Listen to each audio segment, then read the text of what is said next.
Been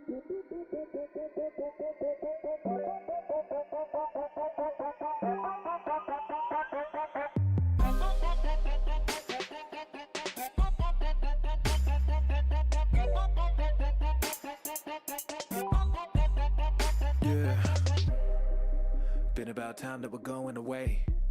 Been about time, it's a whole nother day.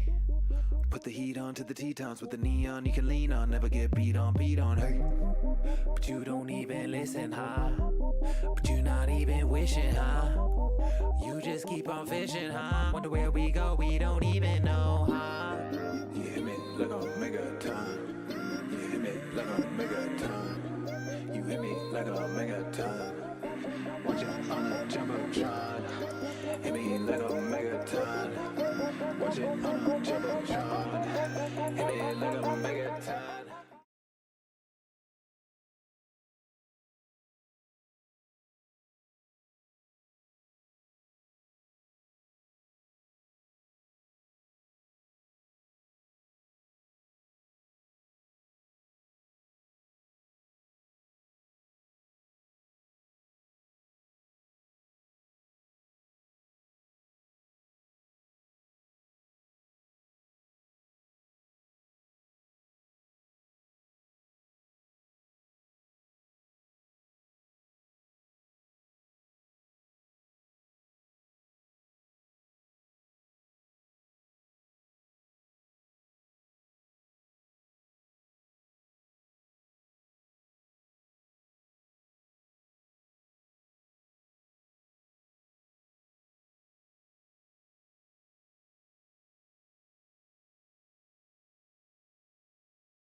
you think 710 is a good temperature for oil? No. I see you rolling with the 510er. Yeah. I go about 510, 515. Are you a cold starter? Oh, there we go. Wait, what's that?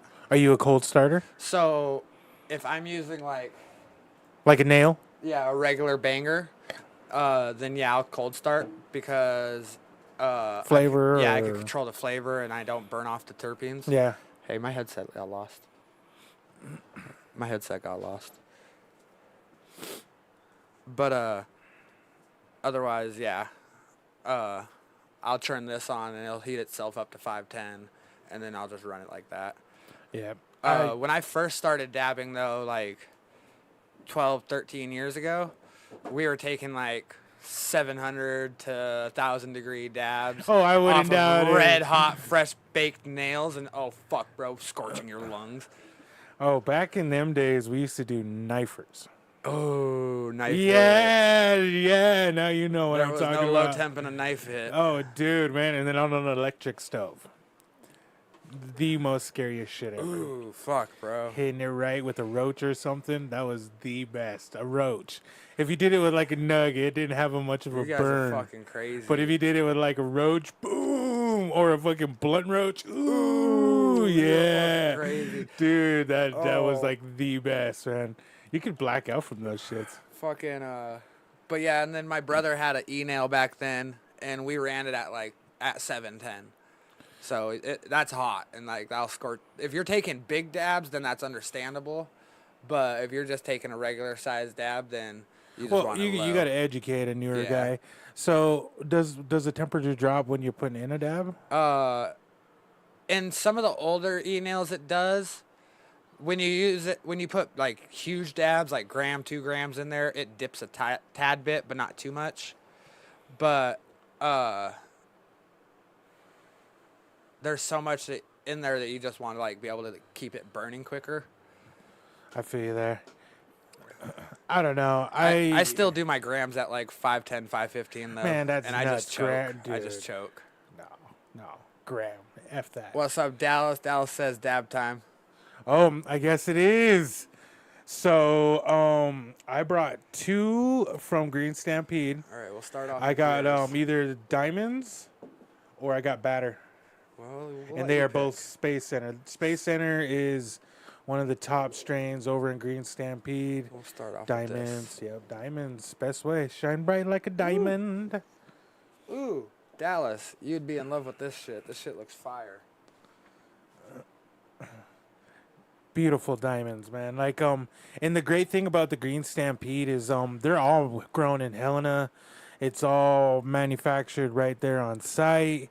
The only time they ship out is for testing, and that is it. And then it comes right back. They do a local testing, and so yeah, man, big huge shout out to Green Stampede, and a lot of their stuff is How long have they been sponsoring you?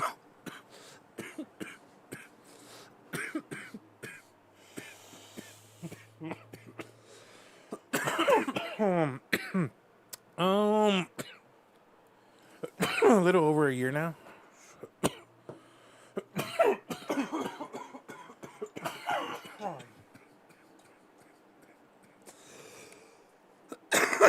And how did you first come about wanting to get dispensaries to sponsor you?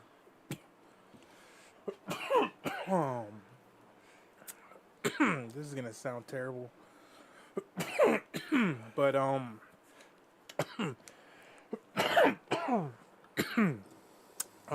I never really wanted to be sponsored per se. Like how everybody is normalizedly sponsored, like financially. Yeah. I really wanted to be sponsored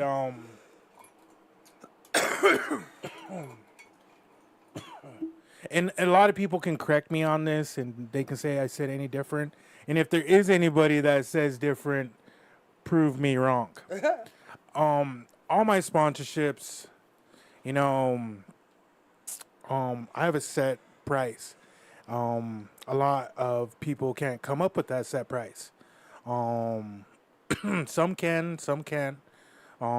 Totally understandable. But with cannabis and Native Americans, I kind of had a lenient way because at the time of when I started getting cannabis sponsors, cannabis in Montana wasn't recreational yet. It was still medical, so it was kind of a not a black area, but if you had a medical or a medical marijuana sponsor at the time, you either were medically smoking marijuana or you knew somebody. And at the Right. time, I knew Connor and over at Collective Yeah, I Elevation. know Connor. And he wasn't my first cannabis sponsor. Who was it? Was it Ryan from Top? Yeah, there you go. It was Ryan from Top. Big shout out to Top over on Southside Boulevard. But you know what? It might have not have been Ryan either. I remember when Ryan posted about how he was sponsoring a fighter. He was so stoked about it. Oh, dude, he and like with all my sponsors, there's some that still are low key sponsoring me, but they don't want to be kind of mentioned. And then there's some that full on sponsor me, but don't even want to be mentioned even a little bit. They don't even want to be like on my banner. Like Connor was one at one time. Huh. He just wanted to know, like, let people know that he was representing, and helping somebody out. Right. And like at the time, it was like a really dark area.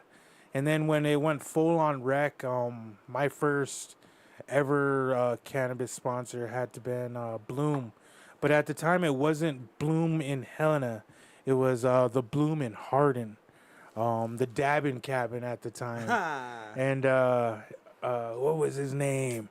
Cody Meeks, Crow Boy, over there on Crow Reservation. He gave me that first sponsorship, so big shout out to Cody. And it wasn't, and then still to this day, like when I get sponsored, it's not really about like, oh, give me this money. It's about like, dude, I just want to represent your company, Right. and try to do it to an extreme level, and to the best of my level to promote your business, to like get it really out there. Mm-hmm. And as far as a lot of my sponsors are pretty pleased. Oh, dude, I see how much you shout your sponsors out and shit. And It's become a and job. represent. Yeah, it is. Like I've literally like threw my entire life into this. A lot of people they take this up as a hobby and still work a day 9 to 5. Right. I mean, I wake up, I go run and go start training, and then start doing my morning stuff. I was gonna especially with ask how sponsors. often you train. Ooh, man, to hourly wise, at least 15 hours a day. Damn. Yeah, I'm hitting that motherfucker hard. If I'm not going into a gym, I'm fucking hitting my own shit. If it's not fucking auxiliaries or fucking cardio or something. I run every morning. I do my normal route. I hit that shit. I usually do a morning routine. Then I do an afternoon routine. And then I hit 8 Limbs Muay Thai at night. That's my home gym over in Helena, Montana. And a huge shout out to Donnie Nickerson. I know he's going to be watching. He's low-key watching. He's not full-on watching. He's like, I know he's going to be watching. But the general of 8 Limbs Muay Thai, big, huge shout out to that guy. I was just getting some more shares out. When it comes to training and cannabis, how do you smoke before you train? Or do you wait until after you're done training? Both. I smoke a little bit before I go. Before I hit something really hard. Like if it's sparring, if I'm gonna spar that night, I would definitely hit some fucking bud. Not necessarily to calm me down. I really think it. Ask that. Yeah, I really think it does something to me neurologically.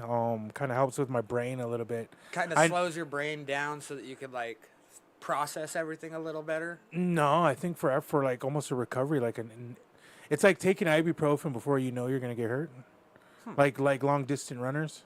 Okay, that makes They sense. take an ibuprofen because they know like at some point halfway through the trail, Yeah, their legs calves yeah. and everything's gonna start fucking up. So they have one then, and then like ultra marathon runners, they fucking are like taking Tylenol. Like, Damn, I did not know that. oh, dude, man, like I've like got this down to a science, and like, And I mean, when you're in the professional division, you kind of have to have it down oh, to a dude, science. it's like, what am I gonna eat today? You know what I Right. mean? And then like when it's like off time and I'm taking my break, I'll do what I want. But when it's go time and I'm already in another camp, like, dude, I'm fucking lasered in. But you know, like everybody, I like to have my indulgence. Do you smoke? Do you smoke at all before a fight?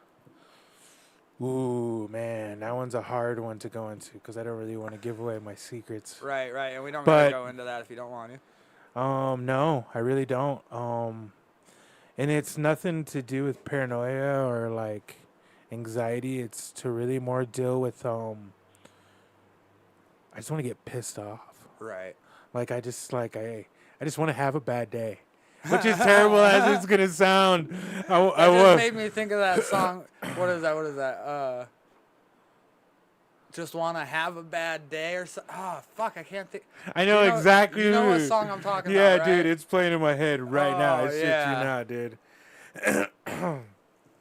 But yeah, dude, like when I fucking, especially when I'm fucking like, I'll smoke all the way up until about 10 o'clock because I have an automatic alarm. I wake up at fucking like 5:36 every day, no matter what. Yeah, same here. Well, actually, I wake up at like 3, 4 o'clock in the morning. I don't I doubt start it. working at 5:30, 6 o'clock. Oh, don't worry. I got a homeboy that same way. He wakes Yeah. up, but he was institutionalized, so. I remember back when I was younger, though, I could not wake up in the morning for the life of me. I just refused to. Now it's so easy. I don't know. I've always been like a morning person. I don't know. Like I hated to admit it because I didn't like to wake up, but shit, I always woke. I've never like my entire life. I've never like slept past like 10. So. Oh, see, back when I was in my early 20s, I used to sleep clear past like 2, 3 o'clock. Couldn't do it. Even like in my drugging and alcohol days, like my But I was also working hardcore fucking drugging days and alcohol days. I couldn't sleep past. I was working swing shift or graveyard shift, so. Oh, dude. I mean, I didn't really start working until I was about at least 26, 25, 26. Damn. See, I started working when I was 12. I mean, Illegally, I started working when I was dude, 12. oh man, I started working on about like 11. I was doing man. sheetrock under the table at 12. Dude, That shit was brutal. I started selling methamphetamine when I was about like at least 13. Damn. Yeah, that was the bad era. I was gonna ask what brought you into fighting? Like, how long have you been fighting, and what got you into it? I've been fighting. See, shit, I'm 29 now. I've been Oh, I turned fighting 29 in, like, 3 MMA.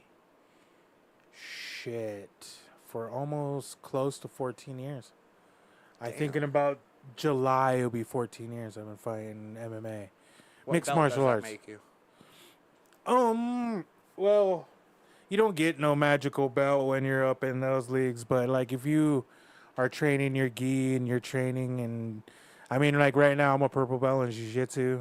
I have like a couple other belts and other couple martial arts. I've been really paying attention more to my jiu-jitsu because it's a more of a practical martial art that you're going to use in a cage. You know what I Yep. mean? I can understand how a karate specialist, I have a black belt in karate, but I don't really like to, because anybody can get a black belt. You know what I mean? It's like so YouTube-ish now that Right. shit, dude, you can take a fucking 24 seminar and fucking get a black belt. So I'm not really fucking fond of people saying I'm a black belt in karate or this or that. The ones I really give credit to is like judo or sambo or jiu-jitsu. I give high respects to people who have a black belt in jiu-jitsu because it takes a lot of time, especially being on that mat. I've been on that mat Right. with jiu-jitsu for at least, I want to say about 7, 8 years now. I sandbag my blue belt for about, give or take like 6 years. About a year and a half ago, I was given my purple belt by my professor, Jared Stewart. Then I, throughout the year, I submitted a black belt. And then I submitted another guy. So he gave me 2 stripes on my purple belt. So I've been really, blessed to have what I've been going through. So yeah, I've been about fighting in MMA for about 14 years. What got me started, I've been wrestling since I was about like 4 years old. My dad is a state champion, 3-time state champion, and 3-time national champion. He My great grandpa was a Golden Glove. Oh, dude. Before we get into boxing, I'm gonna give my dad his flowers. And he was a 3-time state, 3-time national. He was gonna take his 4th year, but he broke his neck in a wicked car accident. He was in the back of a truck, got launched. They hit a cow or something, got launched on the reservation. He landed on the ground. To him, he was perfectly normal. He got up, helped out everybody. And then pretty soon he was laying on the ground, couldn't get back up, and found out he broke his neck. He was healed by the time wrestling season came, but he didn't want to chance it because he didn't want to blemish his record. Yeah. No, his was ego. He didn't want to blemish his record. He knew his timing was off. He did a couple training sessions, and he just didn't feel like he was who he should have been. So he just said, "Fuck this shit." Right. Played basketball. Yeah, he didn't go to state for basketball or anything. So his wrestling was just kind of his prime. So he kind of passed that on to me. My older siblings, they were all rebels. They played basketball, football. He made me wrestle, so I fucking wrestled my whole life. Yeah, I wrestled through from like 5 years old till end of 8th grade. I love wrestling. Yeah, fucking freestyle, fucking Greco, fucking I love that shit. Same. There's some fucking freaks out there. I shit you not, dude. Bro. But yeah, I have like fucking a lot of family that did the boxing scene. So like I have like a 50-50 fucking wrestling boxing family. Right. My uncle Crawford Lone Wolf, he went to junior Golden Gloves. One of them for fucking with Mike Tyson. And yeah, he trained with Mike Tyson, and then I used to always come up to him and be like, "Man, how is Mike Tyson in Golden Gloves?" He's like, "Oh man, he's badass in the ring." And then when I got older, I kept used to bug. I was like, "Man, how's Mike Tyson in the ring?" He's like, he was okay, but he wasn't nothing on the basketball court. So I always used to. So when I get to see Mike one day, I'm gonna be like, "Man, let's play some 5-on-5, man." What were your thoughts when you heard about the Tyson-Jake fight? Ooh, man. I was pissed when I heard that it was postponed. Oh, man. Now I'm like, I don't think it's going to happen. I'm hardcore into martial arts. So, like, dude, you're making this... I always want to say 60-something, and he's not 60-something. He's almost 70-something. Yeah. So you're making this 70-year-old man fight this 20-year-old man. I mean, like, shame They're not making him do it? I mean, I get what money talks, dude. Money makes me do a lot of shit. True. Money makes me do a lot of shit, too. So, I mean, let's be real, man. I mean, if Jake Paul was like, "Hey, man, I'll throw you a couple million," shit, I'd fight him, too. But if he on threw the me a real, couple million, I'd fight him, too. He'd beat the fuck out of me, but I'd fight him for a couple million. On the real, I think Mike Tyson will fucking blow fucking Jake Paul out of the water. But I'm still... I don't know, bro. See, I'm kind of leaning on the Jake Paul side, bro. Dude, I'm still one of those skeptics are thinking like some of those were fake. But set up in a way. In a way, set up. Like with Tyron Woodley, that had been madly set up because Tyron, I mean, he's a UFC champion, Bellator champion. I mean, the dude Are you talking about with Jake? Yeah, when he got knocked out by Jake Paul. Oh, man, I don't know. The dude wipes guy, the guy who... But see... being able to like take someone down and grapple with them, and see that's what Tyron was. Yeah, he's a grappler. But he also was known for knocking people out. And he was also known for not getting knocked out. But then you have so to to sit there get and hit by a 16-ounce glove is...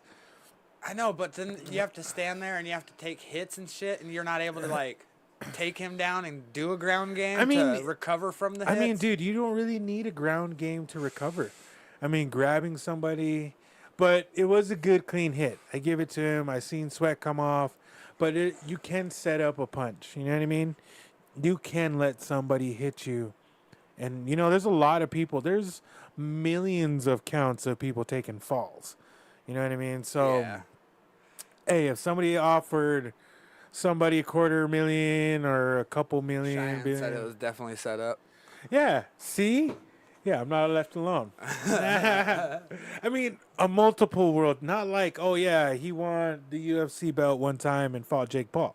No, he won multiple world champions, multiple different times. Right. He defended his Bellator belt at least 3 times. And then he defended his UFC welterweight belt at least 3 or 4 times. Right. So that's 6, 7 world championship fights where he got hit just like that with a 6-ounce glove. No, Right. 4-ounce glove. Right. So, But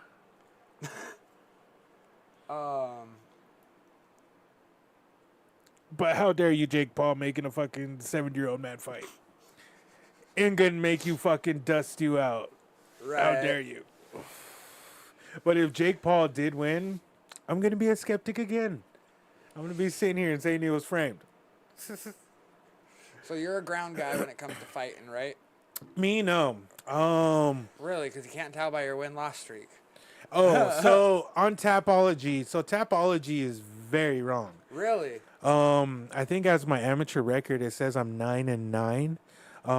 In reality, when I was an amateur, my amateur record was 17-16-2-1.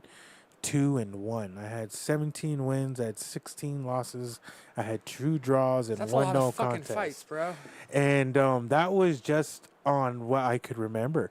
And then in kickboxing, me and my brother and Dorian, rest in peace, my brother, but Dorian, Chris Two Moons, man, there's a lot of us back in the day, and we weren't an official gym, but the Dogs of War, us boys, we went everybody, we fought everybody, and it wasn't like, oh yeah, let's do MMA. Fuck yeah, let's do MMA. No, I only want to do boxing. Well, we'll box. You know, we did whatever, and dude, at the time, I mean, when we all ended our fucking amateur records, I mean, there was hundreds of fights. I mean, shit, I at least kickbox at least 30, 40 different times. Jesus. Boxed multiple times, you know, and then Chris, you know, he had a lot of MMA fights, boxing matches. My older brother Spur, same thing. And that's what really drew him to boxing. He really, I call my brother Spur Mr. Moncanna. He was, as an amateur, he was the only amateur MMA fighter to get all the heavyweight MMA titles, and especially the ones, the Fusion, and at the time it was Mountain Forest MMA. He got that one and a couple others, and so, you know, he had all these heavyweight titles concurrent, not like, oh yeah, he got them one, he got all of them, boom, boom, boom, boom, boom, right after another. So right after that, I used to call my brother Mr. Moncanna. So fucking, you know, and we were going around. We were just fucking around, just having fun. That was just what we loved to do. And at the time, we weren't even getting paid, you know. Shit, even if it was a finder's fee. You know, it was like $50 for, like, if we found a couple guys. So, yeah, it wasn't even that much at the time. And, you know, nowadays, you know, when people are matchmaking or asking for fighters, they're like, I'll give you $50 if you can find me this 135er amateur. And I'm just like, well, hey, man, I got a teammate. Just take him. Just take him. He's hungry. He needs a fight. He's ready to devour. But I just have that old school mentality, though. So since you've been in the MMA world for quite a time, do you know or have you heard of Timmy Two Links Garcia? Oh, dude, Timmy, shit, man. I've been around before Timmy. I remember when Timmy first walked into the Grindhouse. He was this little kid from West High School. No, Was it Skyview, West? Skyview. I was about to say, itty-bitty man, dude. I'm sorry, Itty-bitty Timmy. tiny dude. If you see me on this, I'm Oh, sorry, dude. Timmy. But yeah, Skyview. I shit you not. I remember when Timmy first came into the fucking. I remember when he was just a white belt and he'd get strangled, dude, and he'd try to wrestle, but man, and I remember He was a good wrestler, though, dude, dude. he had a. And my thing was with like wrestlers, there's powerful wrestlers, and then there's fluent wrestlers. Me, I was a powerful wrestler. I like to Powerful fuck. and smart. I mean, when you know how to use your power, that just makes you look smart. You know what I Right. mean? So there's powerful wrestlers, and then there's fluent wrestlers. Fluent wrestlers that know how to use their body, know how to use everything, know how to put in a bad situation and get out and still score points. You know what I mean? Fucking take you down, fucking do the whole 9 yards. You know what I Yeah. mean? Fucking wrangle your ass. And then there's people who just like to use their power. Timmy was a very fluent wrestler. The reason why I Very say he fluent. was fluent because he picked up jiu-jitsu very quick. And like what I said, he was about like 18 or 19 when he got his blue belt. So, you know, he was very young and he was very slick. And when he got his first chance at the belt, you know, that was his first test. And I seen not only Timmy prevail, but I seen Timmy fucking come out at a different angle. That's what you see how an evolve of a fighter. You know, somebody who goes in there and is just strictly, oh yeah, I'm a I wish fucking he wrestler. didn't leave the grindhouse. Oh, dude, man! When I seen him in Great Falls, and I was like, "Oh man, you with the great? Are you with the Grindhouse?" He's like, "No, man, I live in Great Falls." I was like, "Oh, man!" And I think he lost that fight too. So, like what I said, man, when you're with a team, he hung his shoes up. he's still young. Yeah. You never know; you might see a return. I want to talk him into it because see, Timmy, I'm sorry. I know what you're gonna say. You don't know fucking shit about MMA. You don't know shit about fighting. Blah blah blah. So I'm gonna give you a little history lesson on Timmy that you don't know about Timmy. So Timmy's my little cousin. Back when I was in middle school and he was in like 6th grade, and we were wrestling.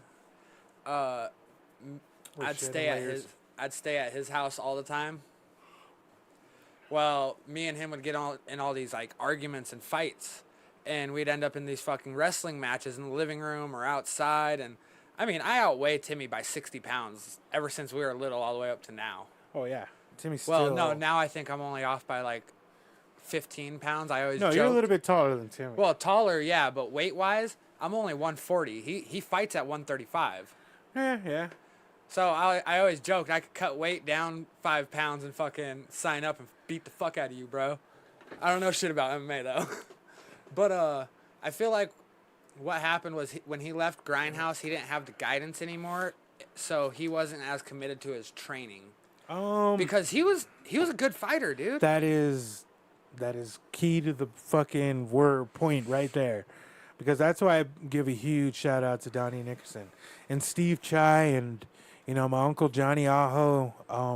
You know, I give these guys a lot of props because, you know, they really took me into accountability. You know what I mean? Right. They make me fucking, you know, if there's a time where I'm like even a little bit late, they're already chewing out on my ass. You know what I mean? And see, when he left the Grindhouse, he didn't have that guidance. Yep. He didn't care if he was late. He didn't care if he dicked off.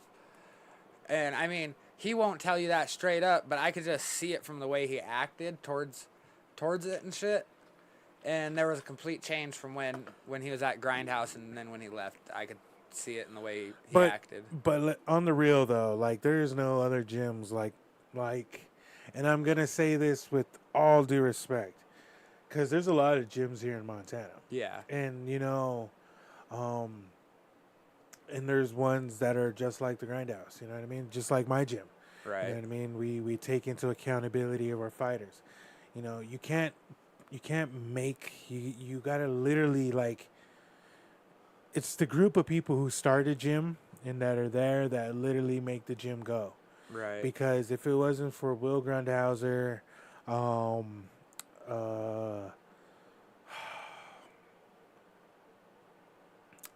you know, I don't really want to like put in a lot of these new guys because like Mikey went there when he was 16 years old. You know what I mean? Mm-hmm. But he's a man now. You know what I mean? So like Mikey Zindler. You know what I mean?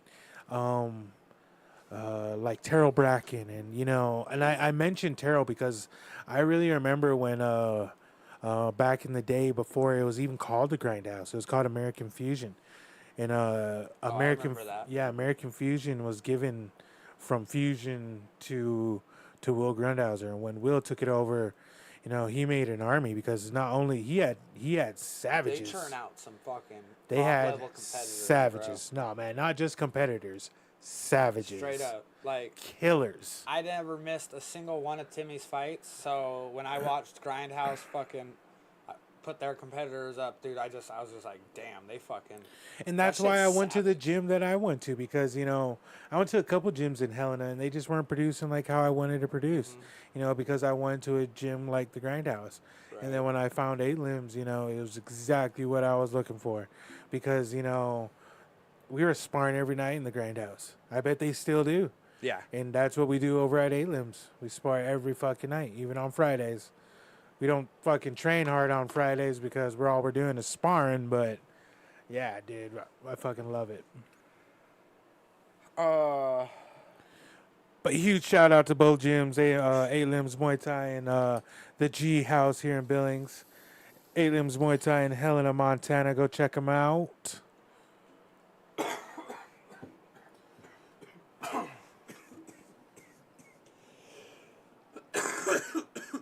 So post training, do you use any cannabis or CBD to like ease any pains or anything like that? Or have you thought about looking into using stuff like that? I use this herbal rub from the Green Stampede. It's honey wax, cannabis, chai seed, pepper seed, and I can't remember a couple other ingredients in there, but it's an herbal fucking rub. And a lot of people like to fucking skepticize rubs. Right. I'm fully aboard on the fucking rub shit. Really? And if you have like one that can like pierce skin like an icy hot, oh dude, you're in business. Like especially one that really works. There's some that are like you can feel the icy hot, you just don't feel the pain relief. Right. The pain relief. I do fucking like 15-hour sessions, so fuck. After the day, I don't know what the studies are, but I feel like because THC isn't actually absorbed through the skin into the blood system or anything like that, so I don't think he'll show up on a UA or anything. So I feel like any fighters that are getting drug tested and shit are clear to use. Like, so As Above has these like patch things that are like 1-to-1 CBD THC. people can correct me if I'm wrong, but there is certain commissions. I don't know all of them. I only fought in a few. Right. But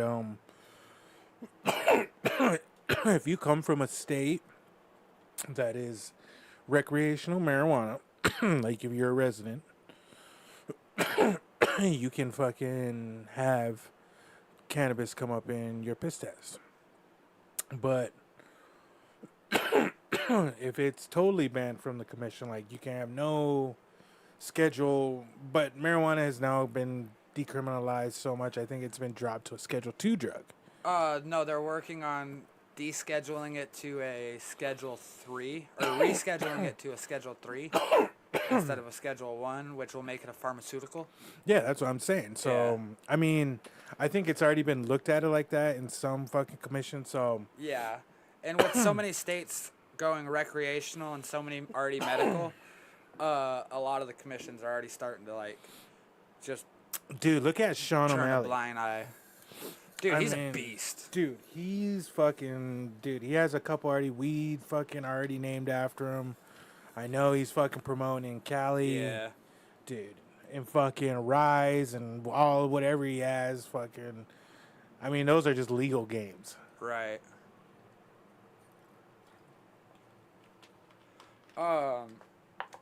Would you ever fight in the Olympics if it was offered?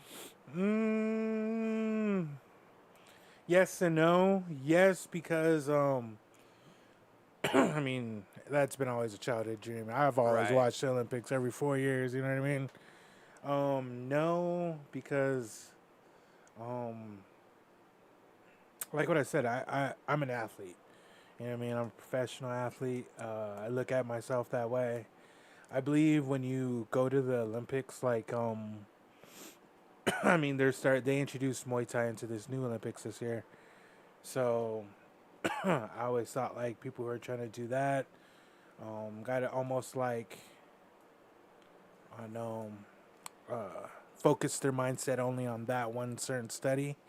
Me, I'm a constant student. So me, when Right. I go into a gym, I'm not there like, oh, I know everything. I'm just there to learn. So it doesn't matter if I'm learning from a blue belt or if I'm a fucking white belt. You know, I'm just there to learn. So I don't really think I would be like Olympic level. You know what I mean? But So- now, what if I told you there was an Olympic level MMA that? Oh, I've seen it. Like U.S. No. This one hasn't come out yet. I've seen a couple trials of what they like these teams that they fucking get along in the. I think it's like I was just listening to this one about this one on a Rogan the other day. It's called the Enhanced Games. Have you heard about that yet? no. So this is to kind of like dampen and break the stigma behind performance enhancing drugs. So everybody that performs in these games are encouraged. They're not forced. So if they think they can compete against people who are using enhancements without using enhancements, they are They're more totally than welcome. fine. Oh, wow. So if you break a world record in this, you get $1 million. So there's actually cash prize for winning, and like they want to incentivize like top level competitors to come join this. I didn't really want to like cough towards the camera because, and then I also didn't want to cough this. This is all. It's like I'm picking and choosing. I'm sorry, world. I want to upgrade the desk and get these they're little like inserts that have a cough button, so you're able to mute yourself. Oh, that's bad. Beep, beep, beep, beep. Yep. There you go. Oh, okay, we're good. I like that. You know, shit. As long as it's this, I like this table. It's just like Yeah. the weekly bus table. This is actually a little bit better than the weekly bus table. I was a little nervous, bro. I Sorry, thought you were gonna be a boys. lot bigger than you are. Sorry, but no, man. This has all my favorite things on there, man. Oh, fuck yeah, bro. But Cannabis galore. That's why they call me Canna Man. I love it. So that what we just ripped on was some Jokers some Jokers 31 from As Above. So that big was blasted question. by Dallas Weaver. Big question is that a sativa?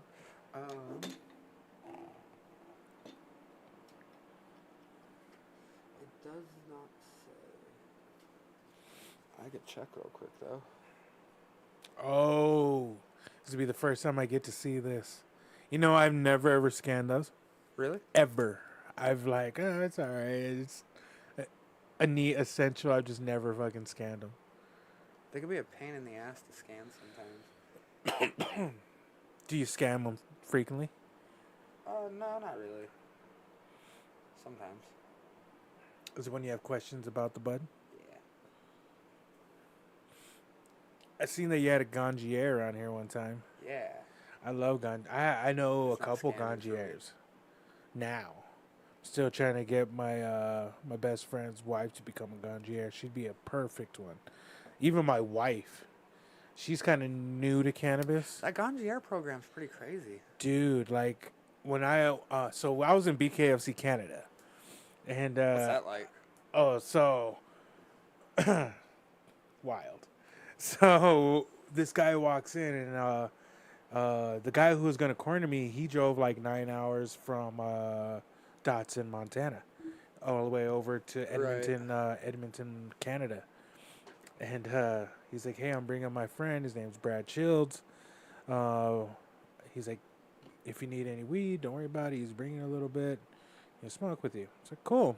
So they get there and we smoke a joint and we're getting a little stoned. And I was like, yeah. He's like, "Hey, just so you know, I'm a ganjier." I was like, cool. And I was like, yeah. I was like, cool. He's all like, "No, dude." I was like, "So do you get like a discount or something?" He's like, "No."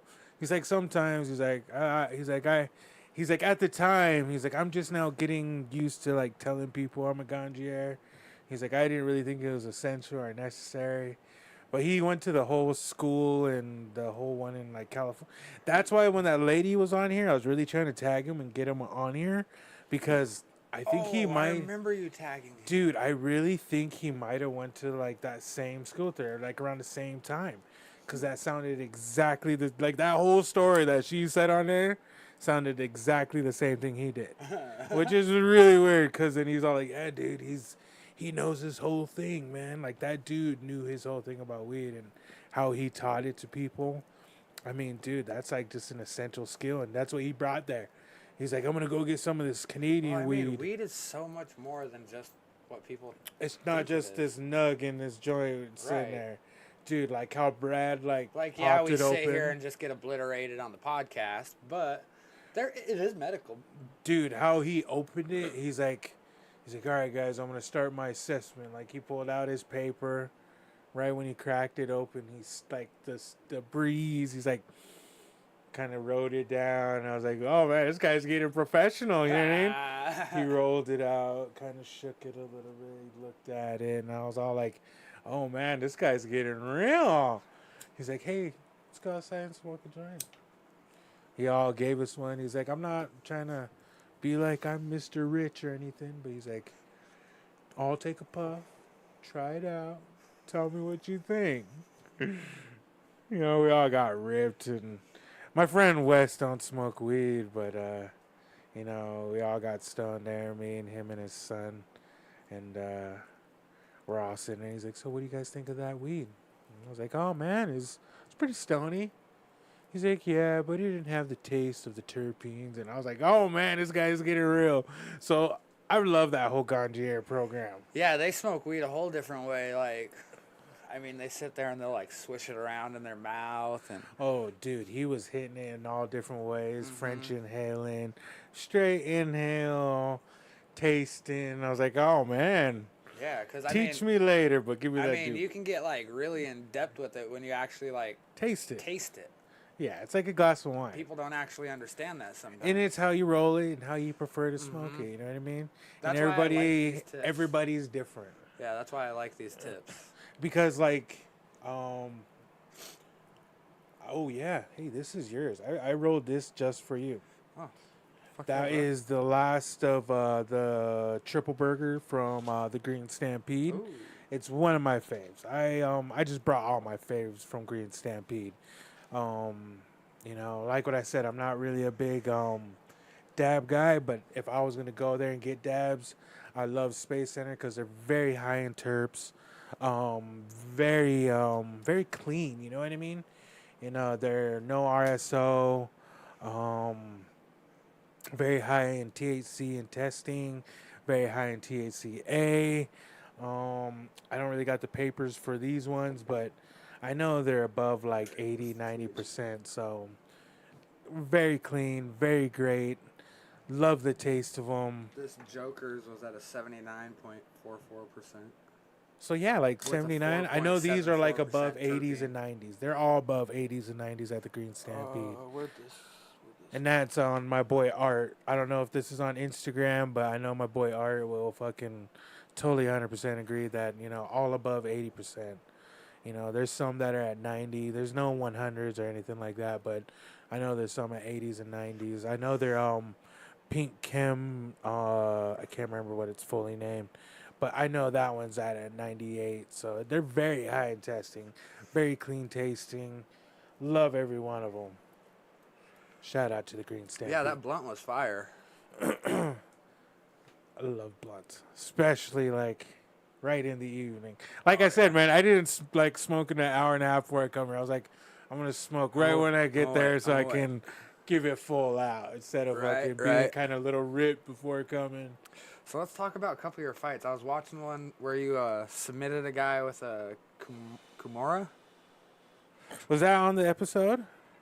No, what one? Or which Kimura? I have a lot of fights. It on was YouTube. Timu or Ezekiel Latu. Yeah, Latu. Yeah, big shout out to my boy Zeke Latu, my Toko. You know, big shout out to him. You know, he, unlike a very few people, he can say that he fought me and my brother. He beat my brother. You know, he TKO'd my brother in the first round. So it's kind of a redemption fight. I went in there kind of, you know, I had to put some respect on my name, you know? Right, right. So, yeah, big shout out to When Zeke. I was watching that fight, I was worried at the beginning of the fight. Like, I was watching the whole thing, and I was just like, damn, did I pick the wrong one to watch? Dude, man, I really hate to say it, man, like how broadcasters kind of promote it. And I really haven't, like, looked on the broadcasting and all the other side. I really am just a fighter, you know what I mean? I'm sitting there, you know, kind of broadcasting on my own. But you know, when you listen to the broadcasting, you as a viewer, not as a trained fighter, you really are like, man, you know, he's losing. Listening to the broadcaster, you know, if you get like a really good broadcaster who's like because I really think those two guys were very, very fucking Like a Joe Rogan level. Not Joe Rogan. They're very unprofessional. I hate to say it. They're fucking going for Zeke, telling kind of like Zeke what to do and how they would like want him to do. They really seen the jiu-jitsu concept of what I was doing. You know, I don't really like giving a lot of my secrets, but like, you know, I love to like watch my opponents and how they move in those first few seconds of the fight. Yep, that's Zeke. Yeah, I love my boy Zeke. Yeah, I like this right here. I'm talking to Zeke. When he hit me right there, I'm like, what? And fucking boom, caught him. And then he was rocked. I didn't even know when it. you hit him with that hook, bro, that rocked him. And right there, I tested the water. I was like, nah, he's already slippery. And then I was like, man, I don't know what's up with Polynesians, and I'm not being racist. I don't know how it is, because you know us prairie guys, you know we're greasy too. He hit me on the spine. I said something. I was already frustrating him. Boom, judo. I don't like to brag or anything, but I got belts in that too. Boom. Have you ever seen the beginning of this fight? Yeah, I've watched it. Did you notice that when you fucking stepped back, you bounced off the cage and shook the camera? Yeah. I was all, man, dude, he's got fucking some power right there, bro. He's shaking cameras now. Oh, dude, I'm still fucking good right here. I'm just waiting.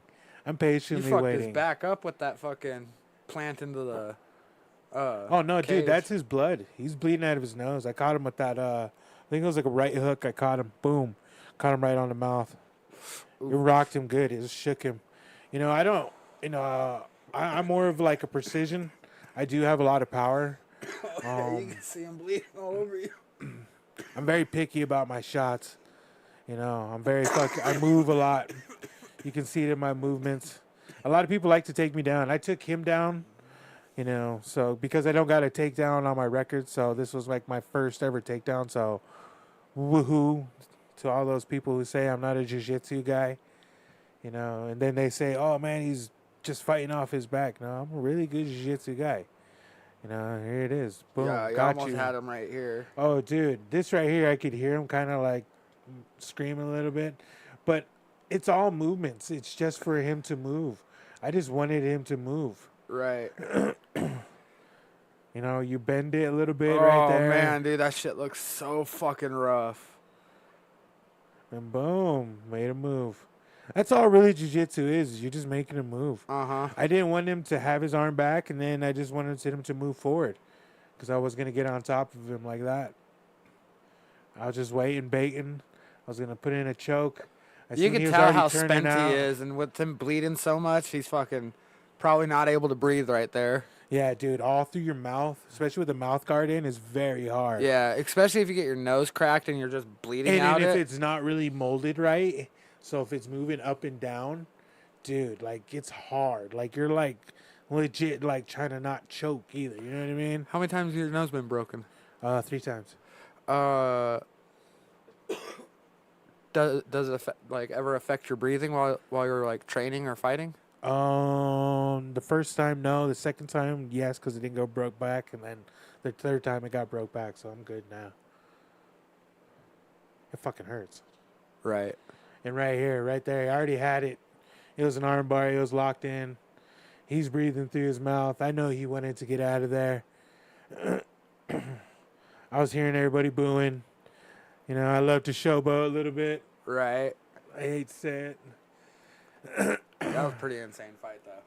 Yeah, dude. He was just fucking gushing blood all over you. And a lot of people look at my MMA fights and they're like, "Oh man, this guy is just a jiu-jitsu guy. He just goes for the submission. He doesn't know how to fight." Because my next fight is August 3rd in Sturgis, South Dakota. It's gonna be for the BKFC. Yeah. And dude, a lot of people like to doubt me on that shit, but dude, like my stand-up is lethal. You know, I got a lot of bare knuckle fights on YouTube. You know. Bro, that fucking shit's gotta be brutal. In a way, it's a little bit more desensitizing than boxing and then with MMA. When you box, that 16-ounce glove, it just has a second impact. Right. And I'm gonna forever. I've probably said this probably like a million times, and probably like a million times on podcasts, but like when the glove hits you. You get the first hit of the glove. And then the fist. And then the fist. So it's like almost like a double hit. Right. So instead of like, you getting hit, it's just a straight shot. I never thought about that. And then especially in bare knuckle, you almost pick and choose your shots. So like there's a lot of setup shots.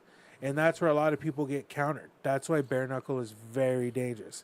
You know, you're picking and choosing. And everybody's, that guy right there is also picking and choosing. So you can be on a good side of fucking, an exchange, or you can be on a bad side of an exchange. So, and you definitely got to pick and choose a little more because you can fuck your fucking knuckles up hitting. Oh, dude, that's the big one, especially in fucking bare knuckle. And you fuck your knuckles up, dude. Like middle of a fight, dude. there goes your fight.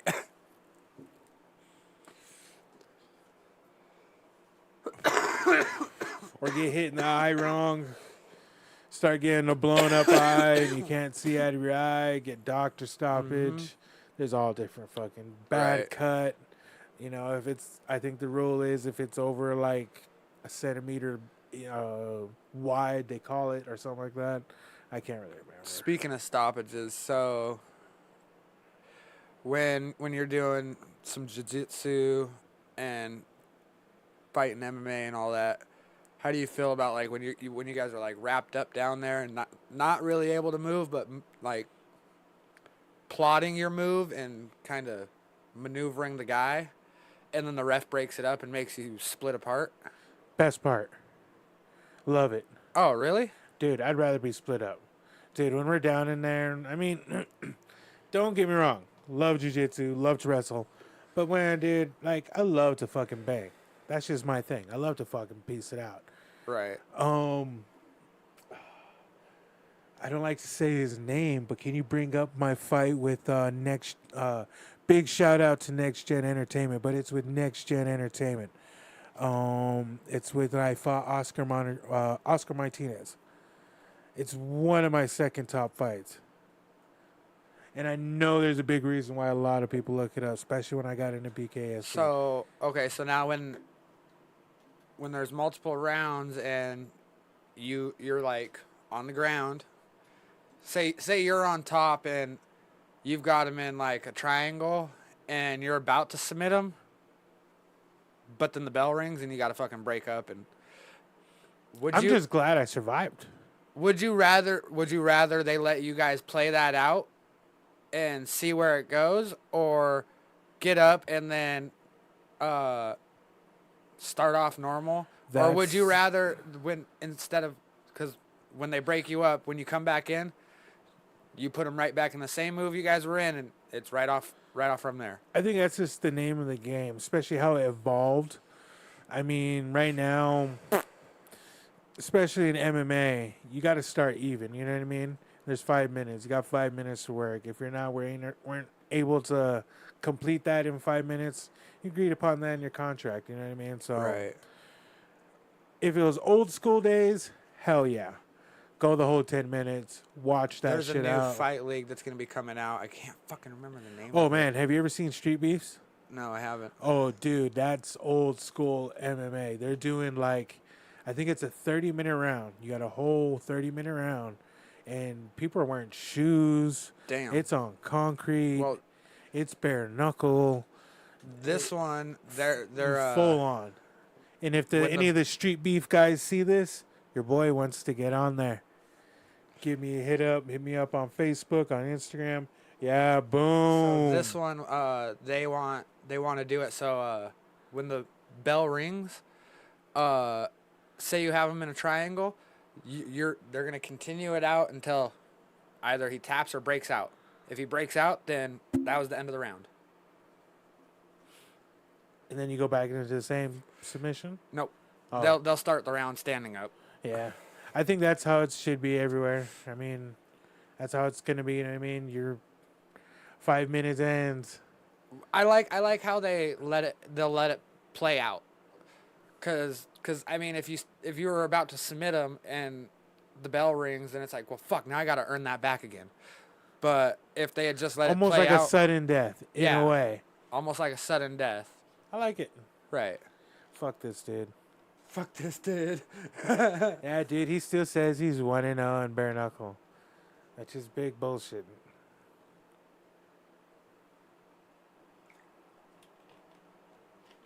He couldn't even fight his way out of a paper bag. They planned that, but it's storybook. It's storybook. Look at that gold chain. That's the Kill Eagle Promotions bare knuckle title. They actually Oh, did wow. chain. In the background. Okay. Down right here. And DJ Poop Dollar. Wow. I believe he's representing the Little Turtle Northern Turtle Shell Cheyenne. tribe.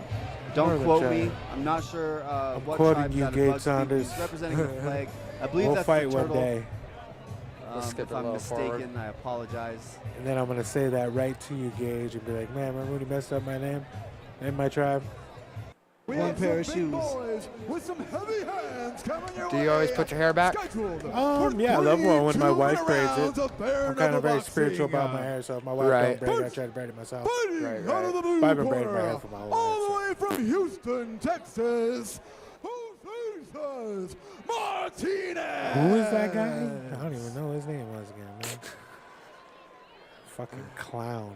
That's all he And is. his opponent, fighting out of the red corner from Busby, Montana. Big shout out. Reuben Yeah. Roundstone. So what does that black stuff on your shoulder do?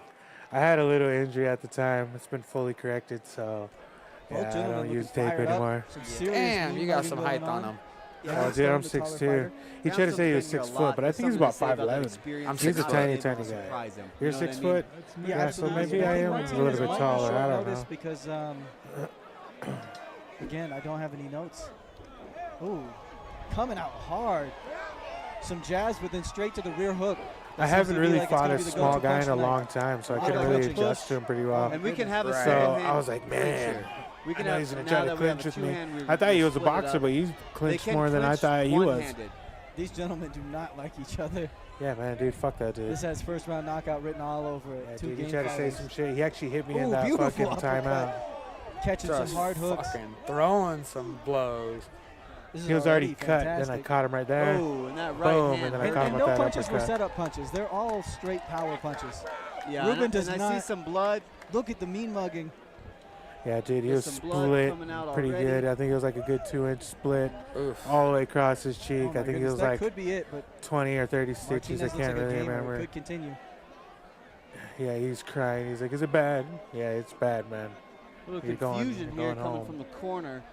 I'm not I'm entirely not sure, sure what's going on myself. what's going on Big here. shout out to that doctor. He's been to a lot of my fights, pretty much almost all Looks of like them. we He's got a been doctor all just over checking on a Montana. cut. Don't know his name. Don't know his name. Big shout out to him, though, man. Presumably, above the eye, I know ice pack Melissa bras on Fuller, right now. because she Yeah, got we into the haven't got a good angle BKFC. on that cut She's yet. been doing a Hopefully lot of the they give us a doctoring look down here at in it. Montana, Yeah, but above that the guy eye is does a always lot worse of than below the the eye. Looks local like they're waving it promotions. off. It must be above the eye. Yeah, when it cuts above the Always eye, gotta it have our obscures the vision doctors on almost hand, though. immediately. So, My mom was a unfortunately, that's it. CNA for. Reuben gets And then back big up by shout life. out to Yeah, the that was shaping fucking up to be person a that's fantastic photographer. fight. It still was. She's my fucking Yeah, I know he sponsor lost at Just by Vapes injury and his last fight. Just Vapes here in Billings. Good So for if him. you're Oh, ever okay, in yeah, I Billings, know yeah, about it's Just Just Vapes. Vapes. Go check out I Just know one of Vapes. their Get that employees. momentum back. And then Sometimes it's tough to she do also when he has doesn't get a night. the You can actually vape see the spot in tape on his Anaconda. shoulder. So go He check lost out the a boxing bout. the She vape has two spot. locations here. Yeah, believe it she has was one just down in Lockwood. Yeah, a little right up a over month here. ago. Yeah, I've seen the It's a little debut of drive all up. of It's a them. little drive up. Yeah, I like that, dude. That's a smart He's got it idea. You taped know up, what I and mean? he gets back on track tonight. That's got to feel good. Yeah, absolutely. That's got to feel good. And Too one big the of a punches split that for him ended to the keep fight going? was actually, Oh, in my dude, opinion, he one of wanted the to best get out of punches, there. He and didn't it's want to almost fight like an me. overhand Oh, straight. I bet.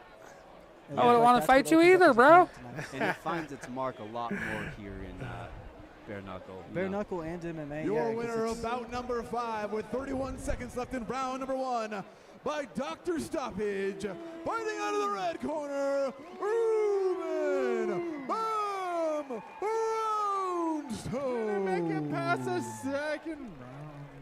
I like the guy at the end. I can't remember who he does the. Oh man, poor Sheehy. Man, I don't want to do like some promotion for him, but it hit hard on this fucking podcast, ladies and gents. Poor Sheehy. But go vote. Make your voice heard.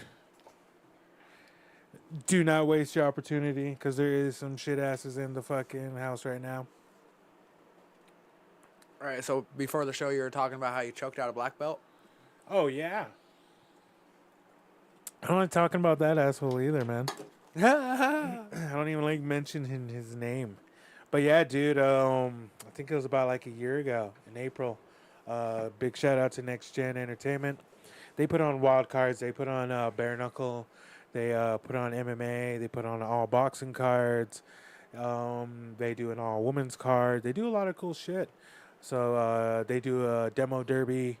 Back in the day, it was called Evil Knievel Days in Butte. But now it's called Backflips and Brawls. Oh, But- yep, I know what you're talking about. Yep. So that whole weekend is kind of all Next Gen Entertainment. So this year they're doing a demo derby. But yeah, big shout out to them guys. But yeah, dude, it was for Next Gen Entertainment. Fight Kingdom 1. We're just gonna call him Dipshit. Dipshit came from Florida. He came from American Top Team. He came from a big school, the one from Coconut Creek, Florida. So he trained with like Dustin Poirier. He trained with all Oh, those, shit. yeah, he trained with all the motherfuckers. So he All was a those bad top motherfucker. name people. Yeah, dude. So and then he had a gym. I think he ran a gym somewhere else in Florida where he ran his business, but he went to Coconut Creek. So he can say all this shit he wants, but came out hard. I tripped over my foot. He got on top of me. He tried to rain down some punches. Weren't even that strong. I took his back, which is really crazy because when you're at a black belt level, you know, you kind of learn how to, you're an elite level. Right. So I took him in, I legit took his back with a white belt move and took him in, sunk my hooks in, got a fucking rear naked on him. He started gurgling. And that was a choke. And I was very amazed of how easy it was. You know what I mean? So, man, I just don't like bragging. But, yeah, man, choked out a few black belts in my fucking career. So, it's not, I give big credit to people who have earned their black belt. Right. It's a legit fucking, that's like almost like a master degree. Right. You know what I mean? That It takes forever. Years. It takes years and a lot of time and blood and sweat and tears on the fucking mat just to even like get recognized to get your black belt. Right. So with the people who actually have one, big kudos. But on the all aspects and just the words of Helio and Hickson and all the great ones, it's just a belt. It's just something that's supposed to cover your gi. It's just something that's supposed to keep your pants up. It's just a piece of material. So, maybe, a great achievement. But when you step into that cage and when you step in my house, it don't mean shit. So, big shout out to all the people of a black belt. But hey, man, it don't mean shit when you step in there with me, especially when it's bare knuckle. Don't give two fucks. Gonna knock you out. Right. Mama said knock you out. So now with all these fights you have under your belt, are you ever worried about CTE? I train right. You know what I mean? A lot of these people who have CTE and have like conducts of it, I train right, man, and I produce, not produce. Um, how would you say it?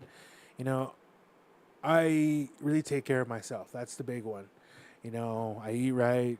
Um, I really watch how. I really watch over my fights just so I'm not taking a lot of Right. damage. I no, I take the time that I need to fucking consume over a fight. Um, I know this past year and a half has been crazy.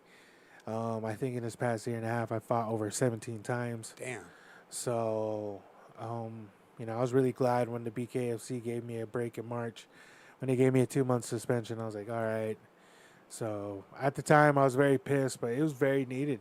It was a time for me to slow down, take time for my kids, Right. really think my career over and think over my moves.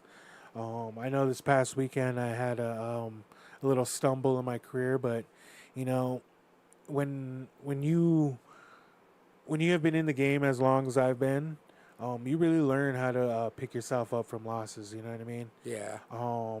I don't really like to like hit quotes all the time, but you know, in these times, you know, I like to be graceful.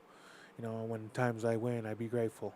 You know, they're very few and they're very great because you know I come from a time of where I lost a lot, especially in Yeah. my amateur career. If I lost one more time in my amateur career, it would have been an even split. So when I lost that last time, and when I ended my amateur career, I didn't go on a win. I went on a loss. When I ended my amateur career, I lost to Eddie Fernandez. Huh. I found the Rising Star tournament for Fusion. And Fusion promised, and I'm not bagging on anybody, Terrell. If he's watching this or anybody hears this and says anything, yada, yada, yada, Terrell, I'm not bagging on Terrell.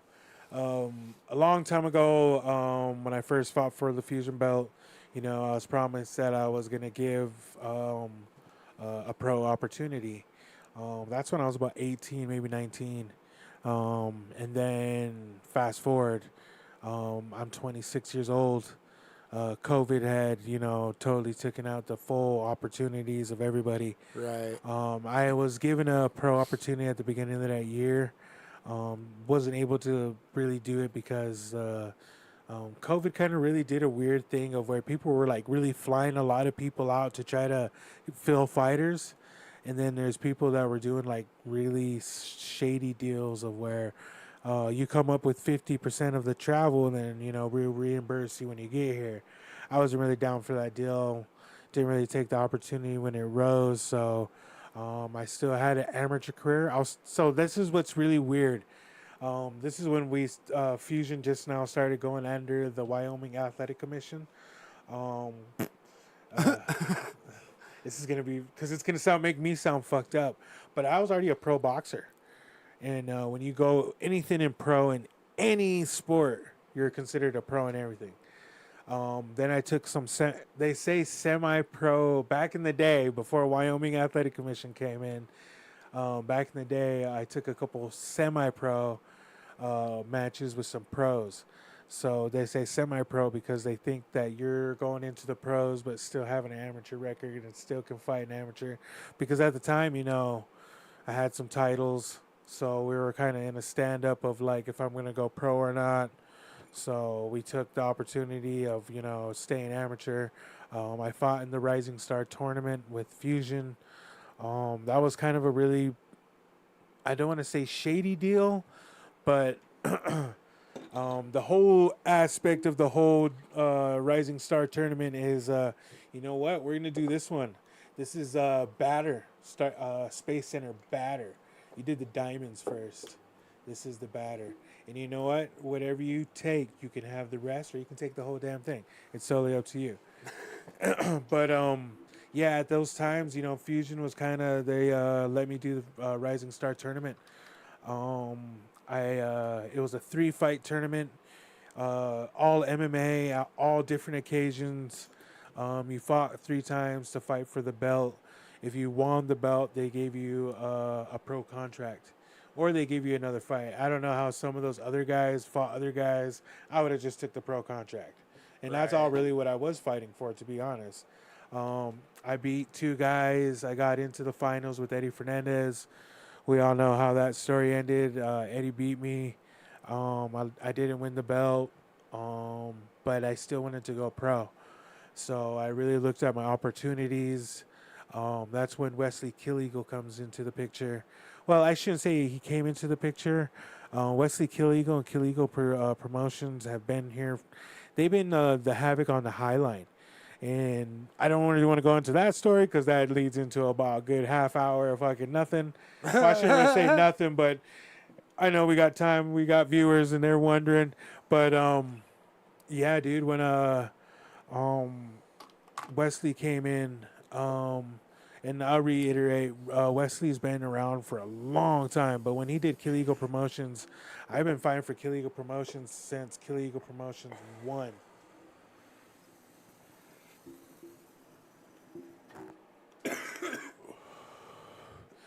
I mean, fight for a future one. Oh, yeah. I love that batter. Dallas, you'd like this one too. But that is yours, my friend. But yeah, been fighting for Kill Eagle Promotions since like Fight for a Future one. At the time, Wesley was just now about to have a card. I was like, hey, let's do something that you guys done before, but let's do it at heavyweight and let's be the first ones to do it. And Wesley's like, so what do you want to do? And I was like, let's do bare knuckle MMA.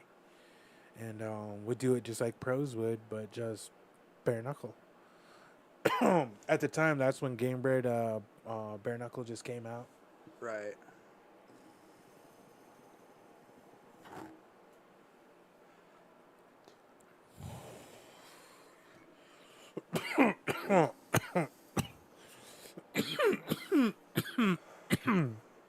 If AJ Laundering, that was my first win as a pro.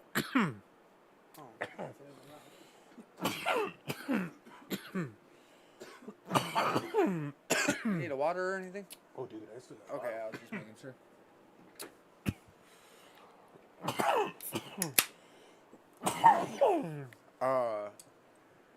So say you get done with this next bare knuckle fight and your phone rings and it's UFC Dana White calling saying he wants to sign you to a 5-fight series. Would you agree? Oh, man. Dude, why do you have to ask that question? That's a hard one. Oh, come on, because you know it's a good one. It's the dream, yes.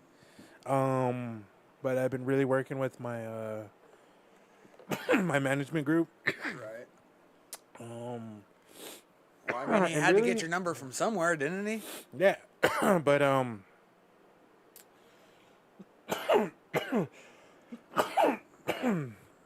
it's opportunity. We're really looking at opportunity right now. Last year it was what last year I was kind of iffy on taking a management group. This is actually my first year with CNC. But huge shout out to CNC management. Without CNC, I probably wouldn't be in the BKFC.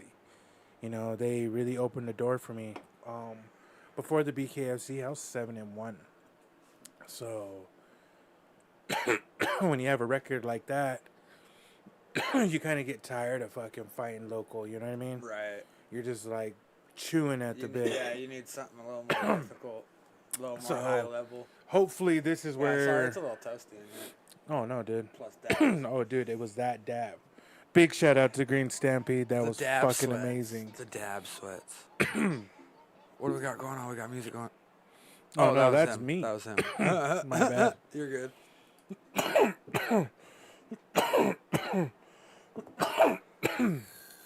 Ooh. That would be pretty insane, though, to see you fighting on the UFC card. Big shout out to Green Stampede. Ooh, there you go. I see it. But, oh yeah, dude. I mean, it's not an opportunity that I would say no to. It would just be if it's the right opportunity. Right. Especially right now.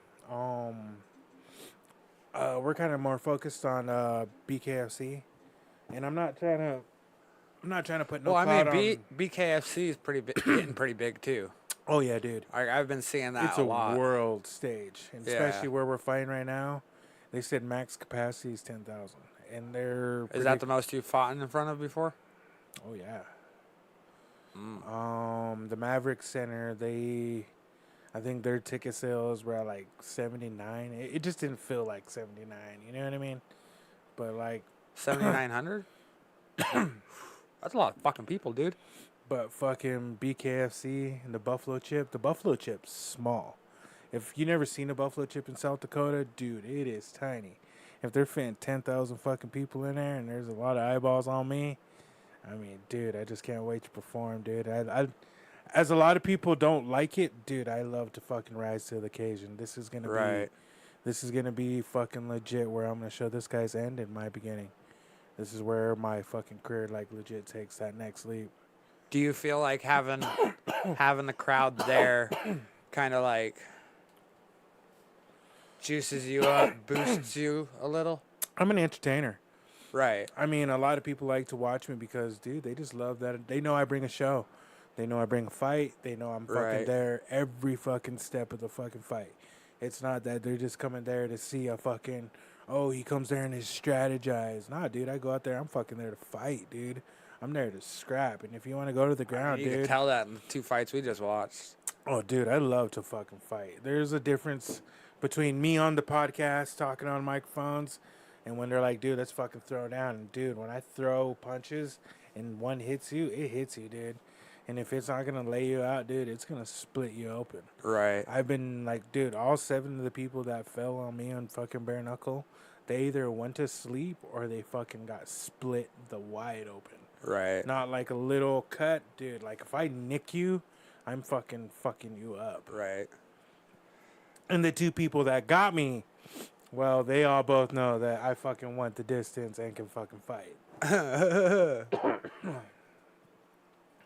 Because Stan, fucking in the BKFC, I'm pretty sure he broke his hand off my face. And I'm pretty sure I heard fucking plastic. Because we were both in the stitch room together. So I heard he's going to get plastic surgery on his thumb. So he was out for like at least a year and a half. Ah, damn. And then fucking dipshit with the fucking 40 stitches. Yeah, I did. I fucked him up. But Brady Meester, who also fights in the BKFC, who I also want to run it back with, that cat, he got me pretty good. But they both know. They both closed my eye, dude. And I couldn't fucking see. And then when I fought Brady, I think that was back in like 2021. I just came off like a 3-year layoff, dude. Like I was on like my hardest fucking drug binges of my life, dude. I've been clean now just for 4 years. If I had a viral fucking TikTok, fucking Facebook video, fucking go viral. Just look up. I can't remember his name, so look up MMA fighter with one eye. Oh, Shareem Shabakov, or I can't remember. I can't remember his name. Yeah, I know You the know guy. who I'm talking about? Yeah, dude. Who fucking had like a prosthetic eye Yeah, and fought through an dude. entire series with it? Dude. Passed all the tests he needed to and shit.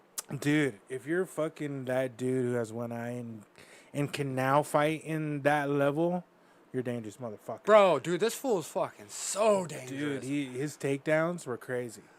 But you got to see, before UFC, a lot of these guys are on the juice. Yeah. So, I mean, I seen What's him. your thoughts on PEDs? Everybody's on the juice.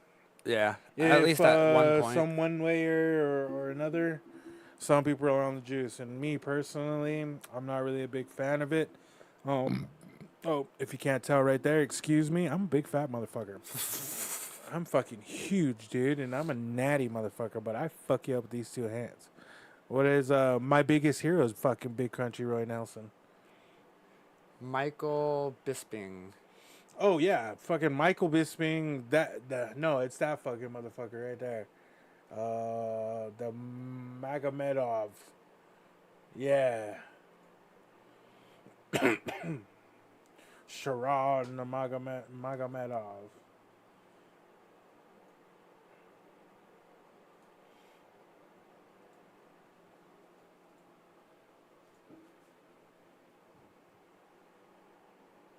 Judges scored this contest 30-27 for the winner by unanimous watching the end decision of it? and still rewind it. undefeated Shara Bullet Magomedov. Oh, this is the inner. So yeah, you probably have to go straight to the front. That's the end. This is the octagon. I'm here with interview. Shara Bullet okay, here we go. Magomedov. Was the striking and the aggressiveness that you had on display tonight Boom, that allowed for you to get the boom. win? Can the Dude, fans and that's expect on this his every time they bad watch side. Shara Bullet, a guy that just tries to finish He's every guessing. moment of the fight? Like that kick right there was a guess. That kick, all a guess. Is it his right eye or is his left trying eye? to be careful today. Oh, dude, that punch right. Yeah, dude, it's his right eye. If you're right-handed, could you imagine Yeah, that? it's that one right there. Oh, dude, all those right-hand punches he landed That were was a so fantastic crisp. performance. Many people Which is kind of fucked up because his left-hand punches are kind of fucked up. Right.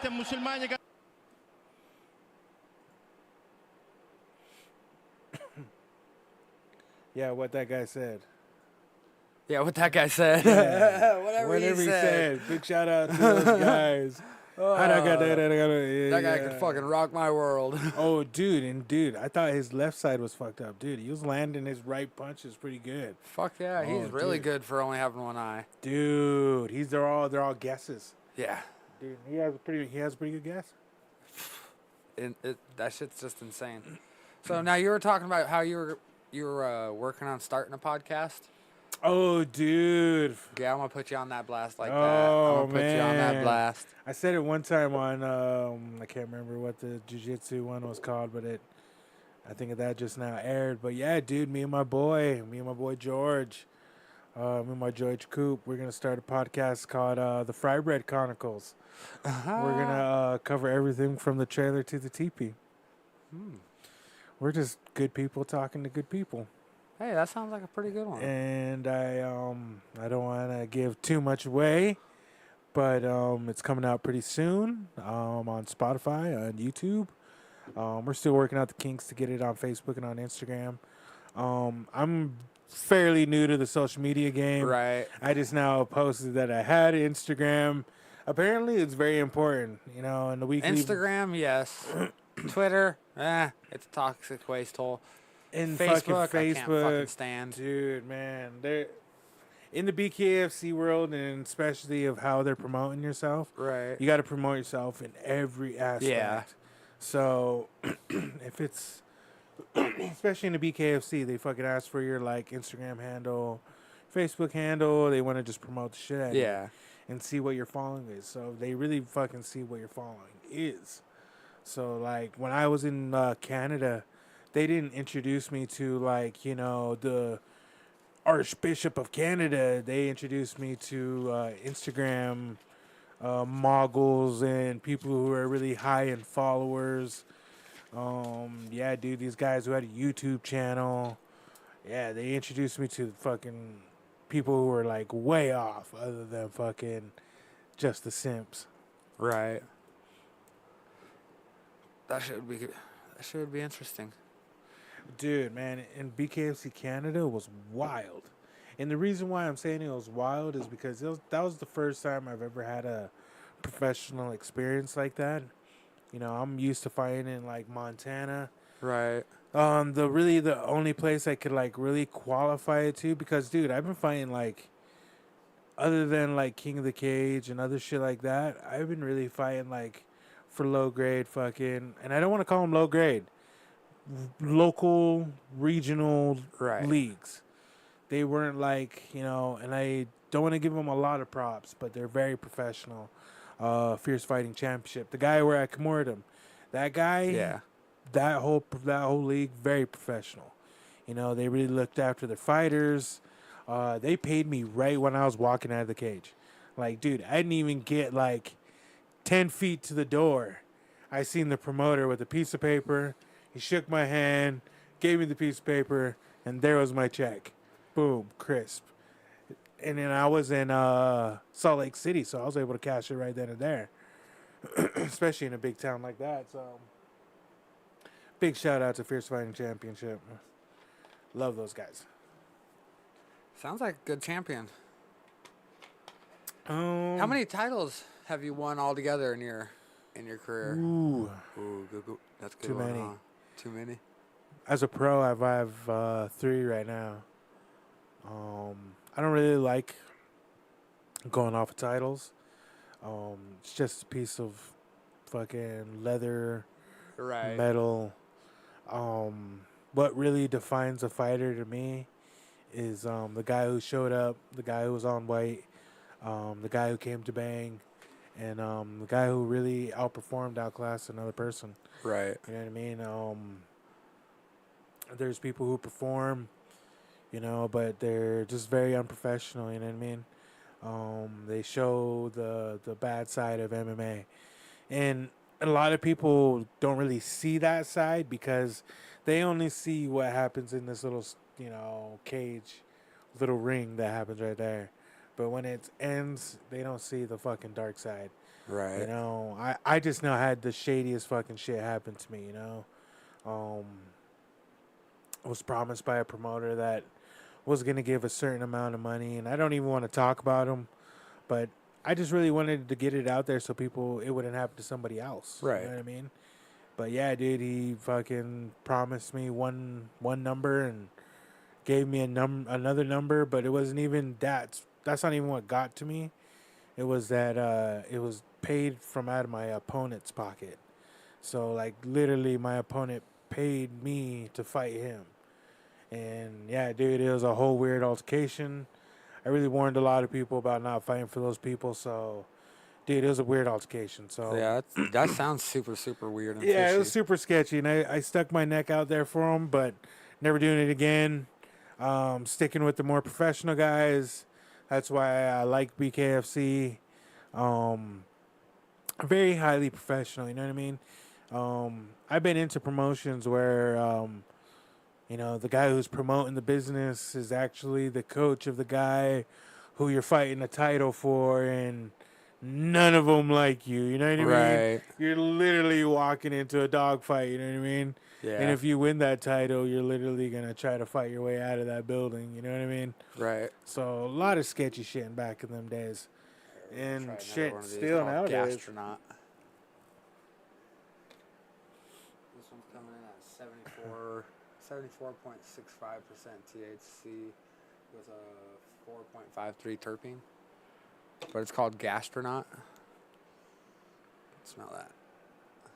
Oh, stick in.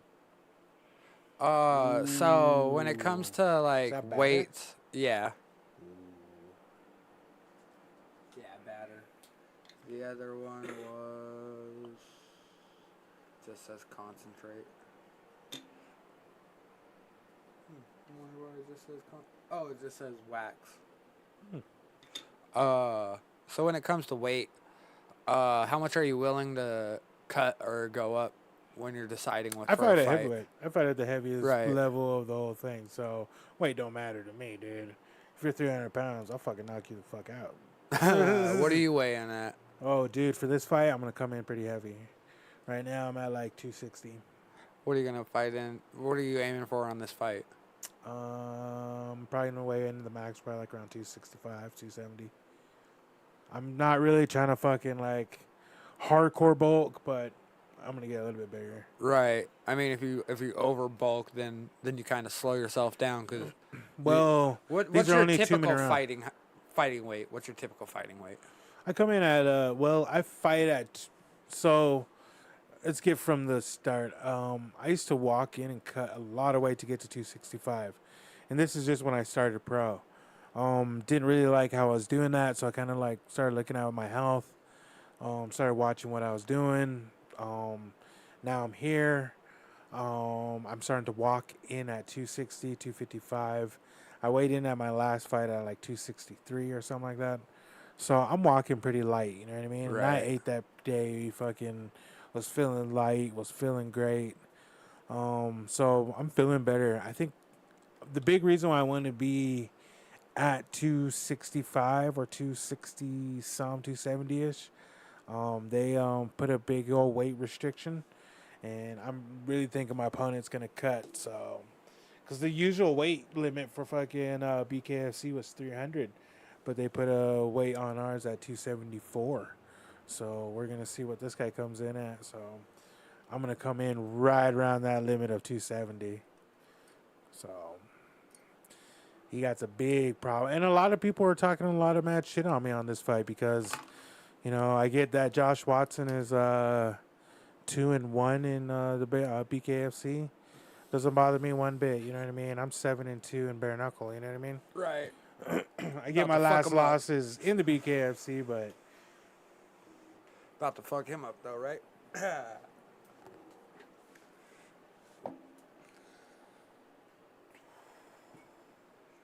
right, man. So you want to plug your socials so that we can get everybody over here following you and get those numbers up? I was just now on it too.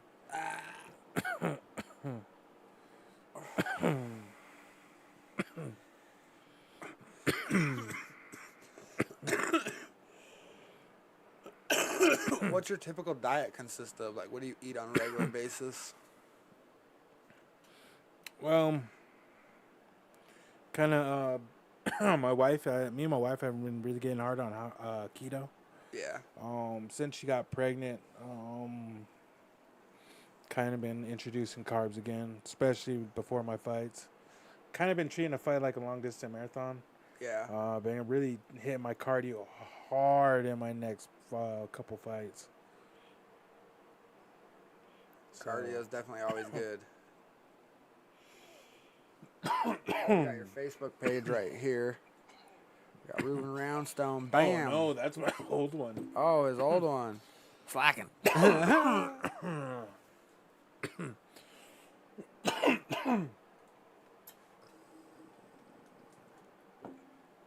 was slacking there too. Oh, you're all good. You're all good.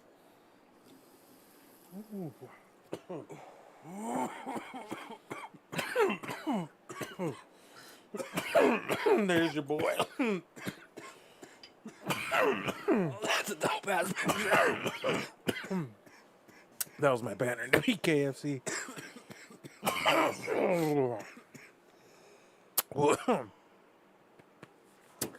Damn. Gastronaut. Yeah. Gastronaut will put you on the moon, bro. Psych, it'll put you right past that to Uranus. Ooh.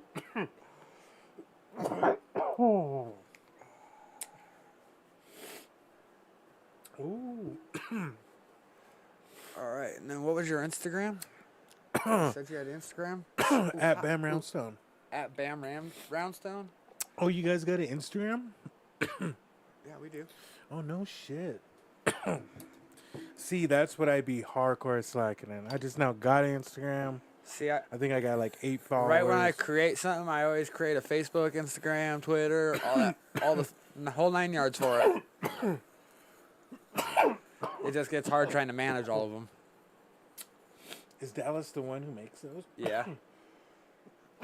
Dallas Weaver, the terpologist. All right, Dallas Weaver. You're a good man. You're a good man. Well, if you think that, you need to go on to my onto the voting page and vote him best extract artist.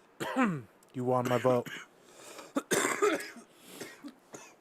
Dallas Weaver for president.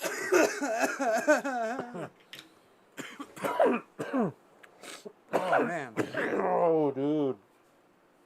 Yep, Dude, I that really got me appreciate good. you coming all the way down here for this. Oh, dude, man, I only do shows live. Oh yeah, they're way better live. There we go. Some Oh. Bam Roundstone. Watson versus Roundstone. Ooh, the monster is here. Yeah, dude, I only do shows live. I don't like going in. There's my new level boxing medallion. I actually had that on the car, but I didn't want to wear the bling with these lights, man. I didn't want to reflect it. Started hitting some eyeballs. Yeah, big shout out to New Level and Steve Chai. Steve Chai actually is was Sugar Sean O'Malley's amateur coach. Really? Yeah, dude. And so he makes I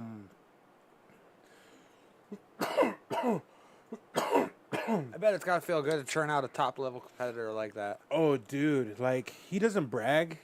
Like, dude, like, fucking Steve is the most humblest dude. He always was like, I was just his amateur coach. I was not his pro coach. That's all goes to Tim Welch. Tim Welch and him won that belt. But when he talks about, like, I mean, Sean, they learned something somewhere. oh, dude, when you learn that love to fight, it's all from that first coach. I learned how to fucking love to compete on my own as a single competitor from Right. Steve Ewing. You know, Steve Ewing taught me how to wrestle. So from him and from till now, you know, that's that Shit, animal with they the right create. coach, you can go a long way. Oh, dude. About like 2 years ago, maybe like almost 3 now, I was a shitty ass striker. I was just a brawler. Had really good jiu-jitsu, had really good wrestling. Donnie Nickerson.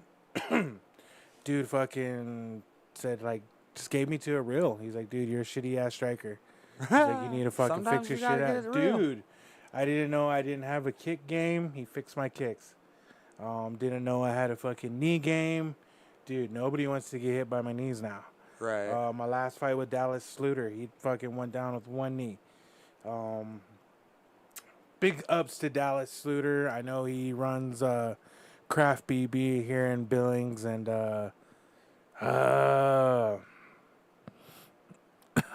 it's over there by Target, by the mall.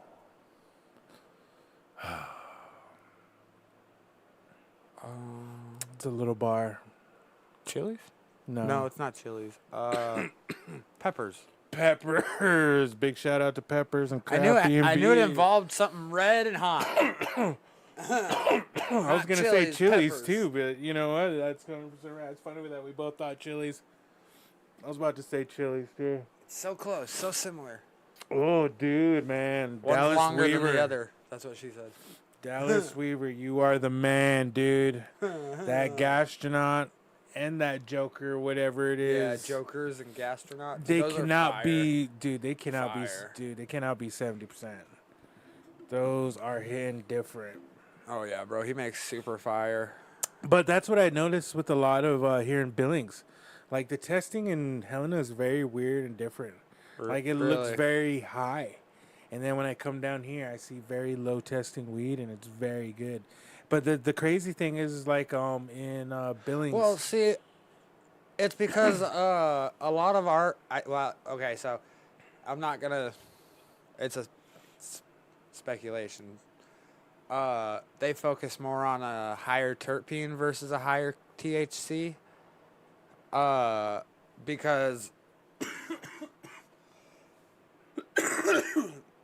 you could be smoking something with a low THC but a high terpene. Say you're smoking something that's like, say you're smoking a dab that's only 60%, yeah. but has a 5 or 6% terpene.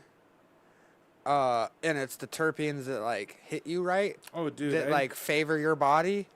So that's gonna hit you better than something that's like 74% with a 1% terpene. I've been really looking into terpenes instead of just. I used to look at. So when I first started smoking like medical marijuana, I used to look at the THC. Yeah. Then like when I started smoking recreational, I used to look at the THCA. Now I look at the terpenes, THCA, THC. Right. What's the cannabinoids? What's the whole? Get all professional. Oh, with it and dude! shit. Sometimes I like to smell it first. Mm. Get all bougie with it. That's why I like the deli style sometimes. Oh, is- dude! I tell him to break the nug. I'll be like, "Hey, can you break the nug for me, real? I just want to hear it crackle. Huh. I don't want them too wet. Just crackle. Right. If it cracks just right, it sounds like I don't want to sound gross, but like drywall. Oh, dude. Sold. I get what you're saying. Kind of a little bit too dry. Can go on the blunt just perfectly. Mixed with a little bit of diamonds by the Green Stampede. Boom.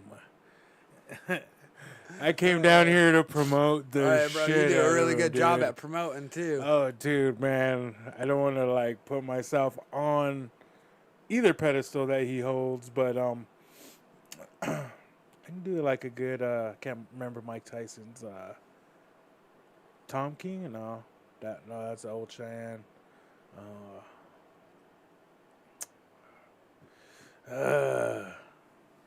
Can't remember Mike Tyson's fucking promoter.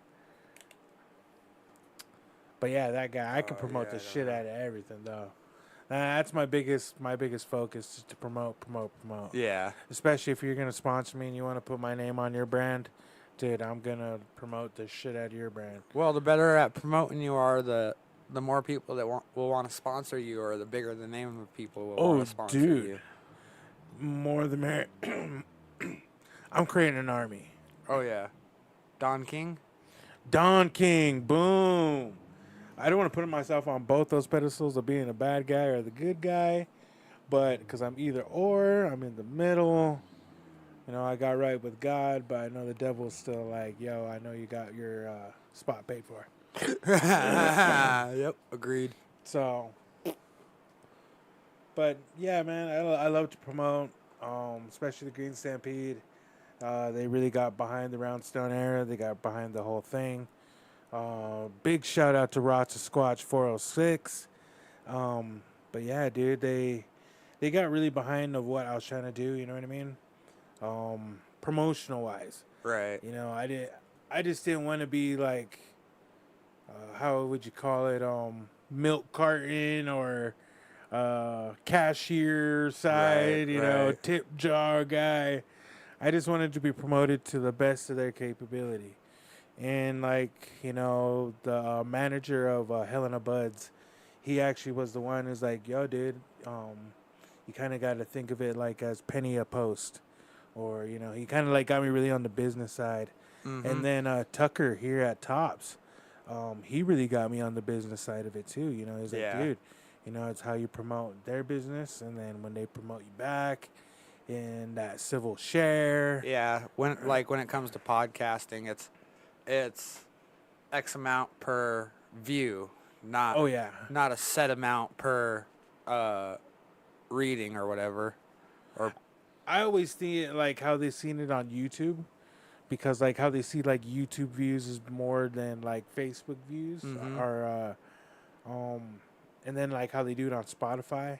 right, But like I said, very new to the game, very new to social media. right, I've had Facebook for like about like 10 years now, so like I'm still very new to fucking fixing up how to like promote myself on that level. right. When I introduced fucking Instagram, boom, took off. I think I'm at like, I started with 8 followers. I think I'm at like, I'm gonna say like 10 or 12 now. Moving up the ranks.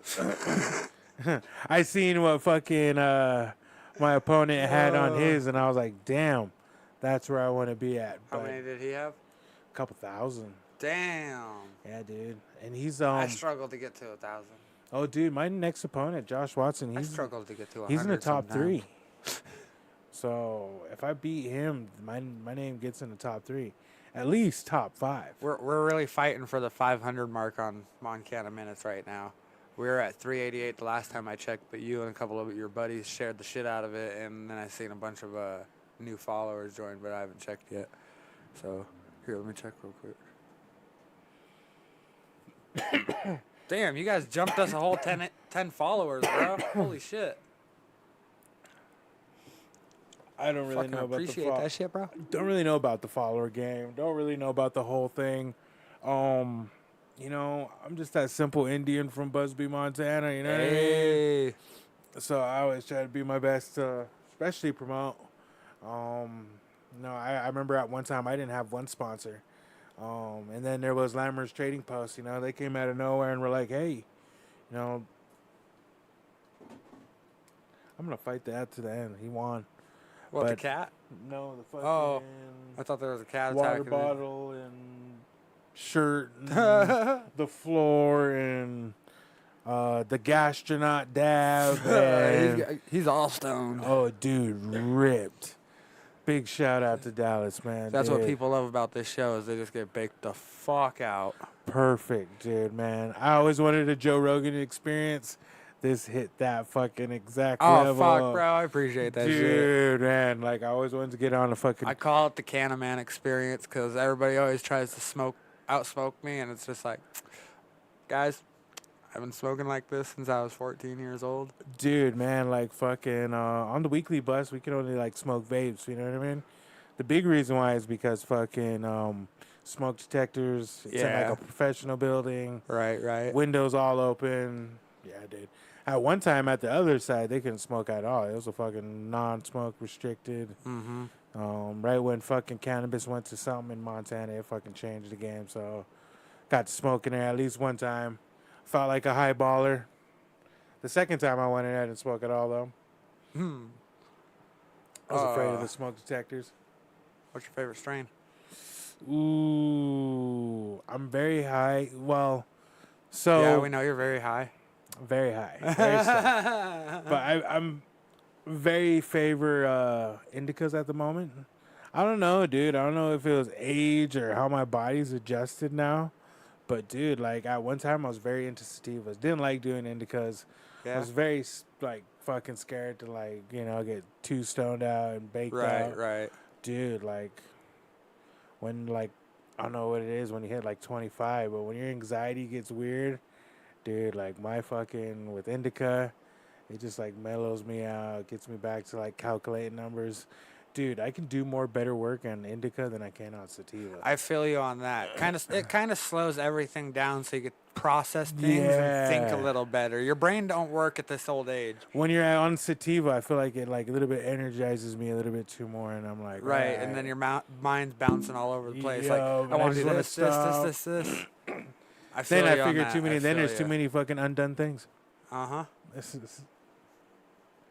see your logic on this. Oh, dude, I think we're the same dude right now. Well, we're about the same age, so it makes sense on why that makes sense. I turned 29 in like 3 weeks. Oh shit, man! Well, happy early birthday, Hey, dog. I appreciate that. Shit. We're gonna forget I mentioned that because I don't turn 29 ever again. Oh man, I'm 21 with 8 years experience, bro. Oh yeah, I feel you there, man. Oh, dude, when I turned fucking 29, I was just fucking. It was another day. Oh fuck yeah. My body says it's another decade, actually. Oh, dude, man, it's fucking worth it. Oh, the other day I was getting out of my car at work, and this shit's fucking hilarious. So I'm getting out of the car at work, and all you hear is, oh, my body don't work like it used to. Neither does my pecker.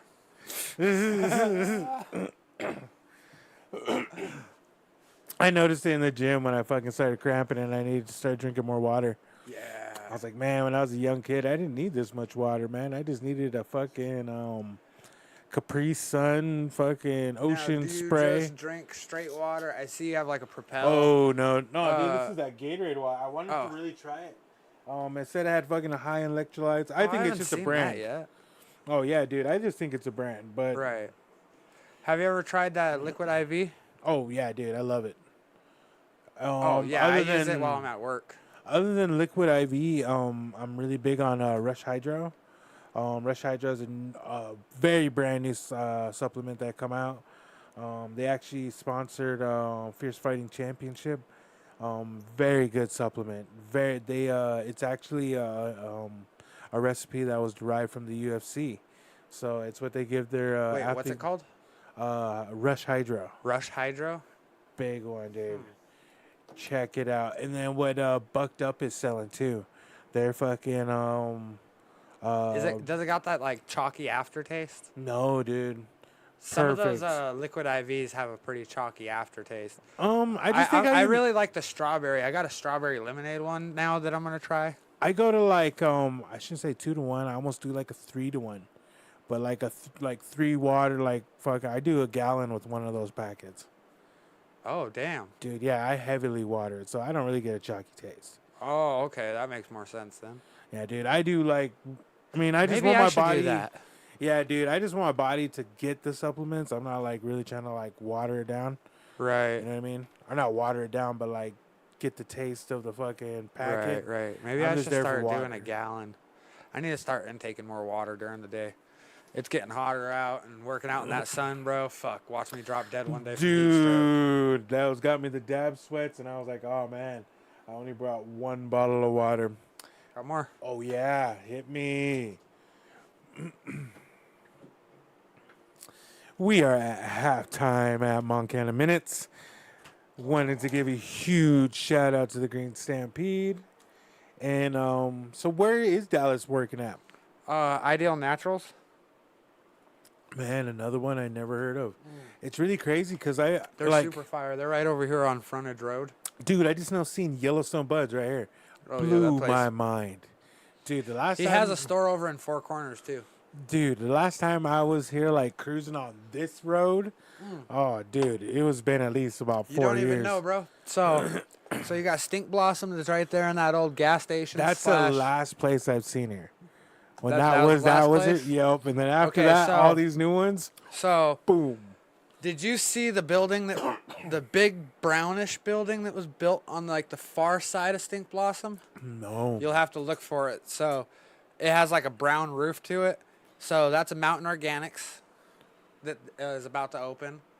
So then you have Yellowstone Bud's new building right here. Yeah, that was a badass They used to one. be a shack, but this badass building now. Then you got C4 and Merriment right here. Merriment opened up at the old butcher store. You know what? I seen that on, I don't want to say fucking weed maps, but Facebook. I think it was Probably Facebook. Facebook. Yeah. Then you got Uncle Buck's. Because I like Merry Mints. Merry Mints is in Great Falls, so I like Merry Yeah, Mints. they're in quite a few places, along with Frosty's. Yeah, Frosty's and you know what? I really just a so big shout expensive. out to Frosty's ice cream. Ooh, So that shit's so Frosty's fire. just now got to Helena Buds. Frosty's ice cream. No shit. So huge shout out to Frosty's ice cream and Frosty's to come into Helena Buds at Green Stampede. So fuck yeah, man. I love fucking I love their vanilla. Even though it's really high, dude, I sit down and just fucking melt Yeah. into my chair with just the I vanilla. bet. Oh fuck! Dude. I had the French vanilla. Yeah, that's the one, dude. I ate an entire one of those little pints. Exactly what Bro, I that do. shit was fire.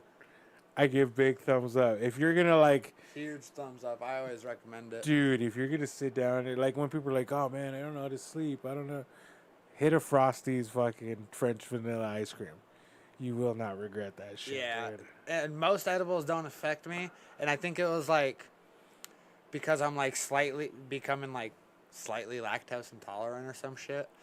Man, I think I overdid it on cheese and caused myself to go lactose intolerant, if that makes sense. No, man, you're making complete sense. What are we like twins, just different color? So edibles don't normally affect me because I don't eat enough food. So when I do eat food, my metabolism just fucking boom, gone. So if I eat an edible, my metabolism fucking devours it before the THC can affect me. But I'm off and on fucking edibles. I noticed that I like with, tincture. See, I'm not a big fan of tincture because I don't like the taste. Taste, yeah, I feel you there. Yeah, it's rough. Dude, I don't. I like But, the Green Stampede's tincture. There is they have one that's which is really weird. It has melatonin in it, and yeah, though you don't taste the melatonin. That's what kind of takes away that tincture taste. Yeah. It just mellows it out, and it's Right. perfect. But yeah, with that whole metabolism thing, I think, and becoming slightly lactose intolerant, I feel like the ice cream affecting my stomach like that helped it process the THC into my system because it fucking knocked me the fuck out. And I've put down 2,000 milligrams of fucking What are the THC Frosties before. at? They're like 120, right? No, they're 100 milligram. Oh, okay. State law, they have to be 100 100 milligram. milligram, and then you go into medical, right? After that. Yeah. Yeah. But My I don't wife think used they to work make at them that Bloom, way. so I kind of like understand it a little bit. So yeah, I love their ice cream. It's fire. Oh, Frosty's vanilla or French vanilla ice cream, the best.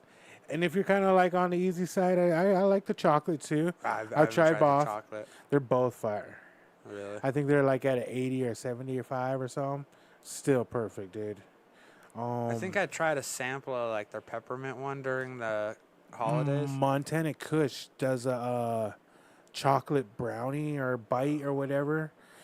The pack is like 100 milligrams or something, but I shit you not, that ice cream and one of those fucking chocolate brownies, perfect.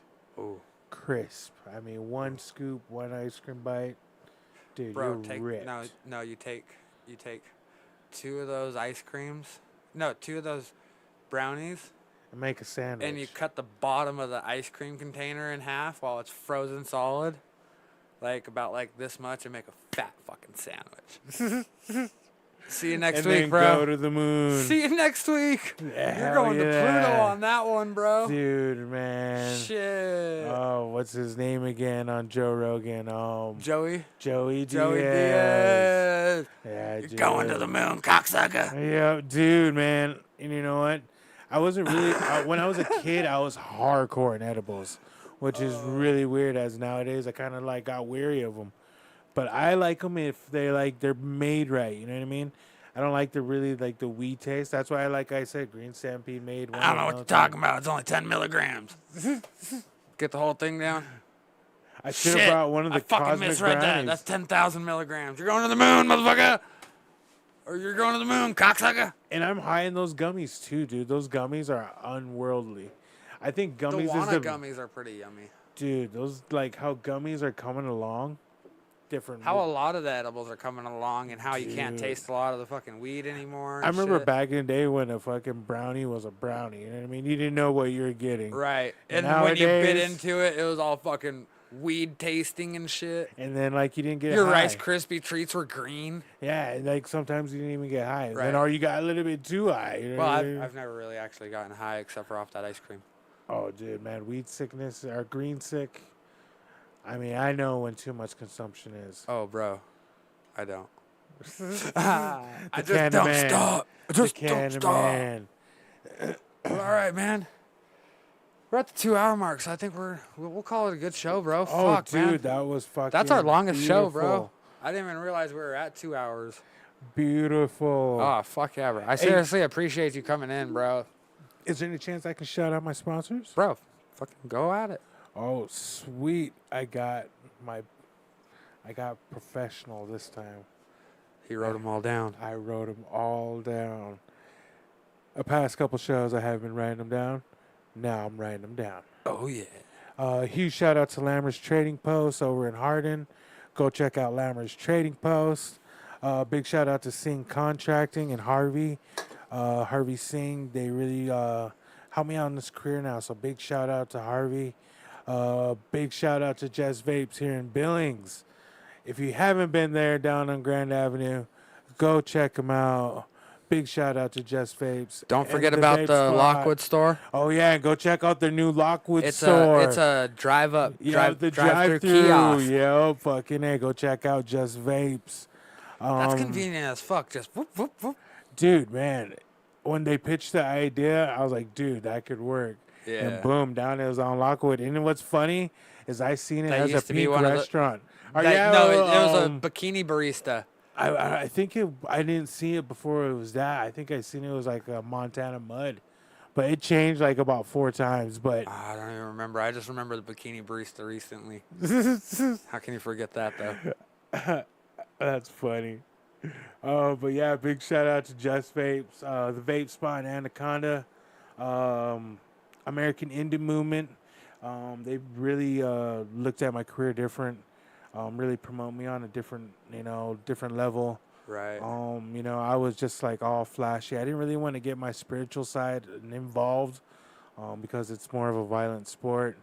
American Indie Movement kind of like said, brother, you're a different kind of man.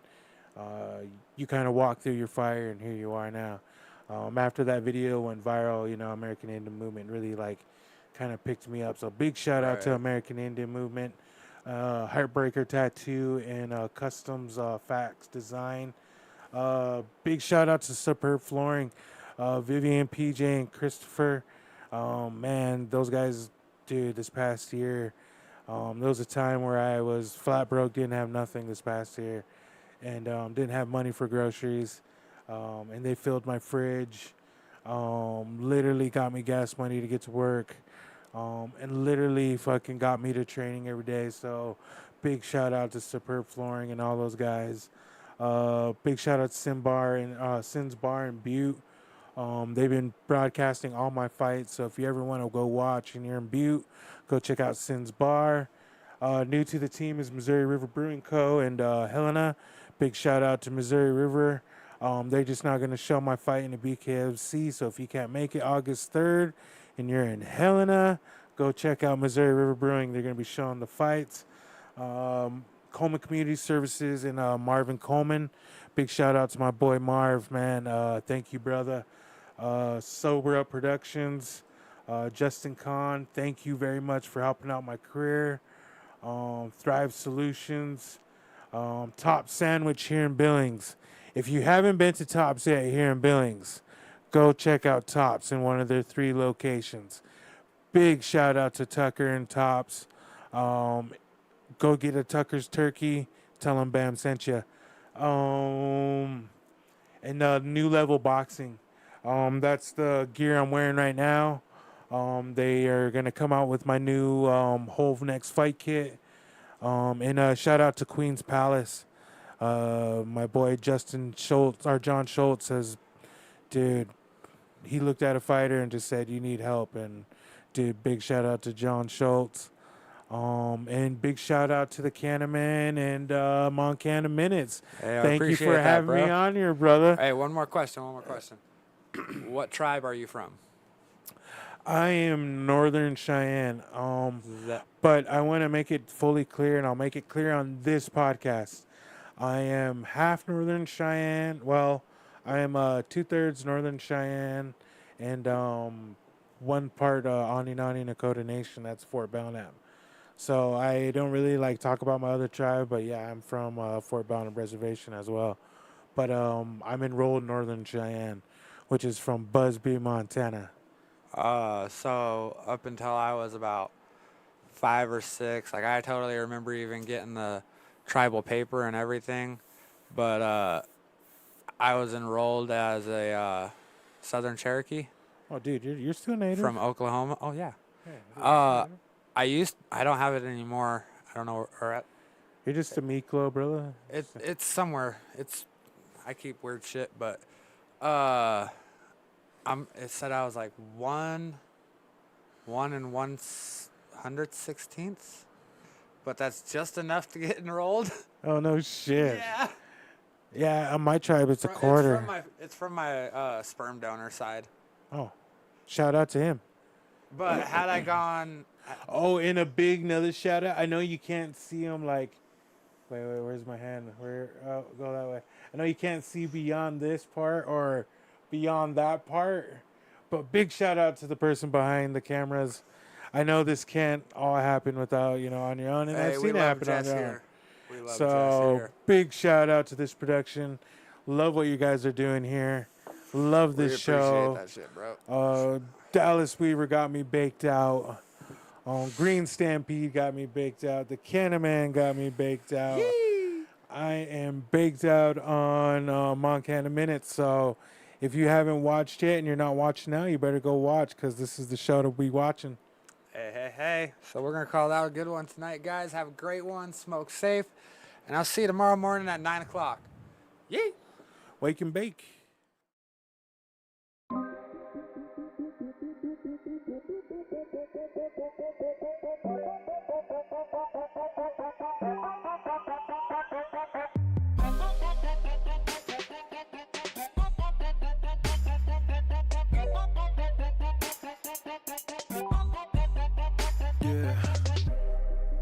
Been about time that we're going away. Been about time it's a whole nother day. Put the heat on to the Tetons with the neon you can lean on. Never get beat on, hey. But you don't even listen, huh? But you're not even wishing, huh? You just keep on fishing, huh? Wonder where we go.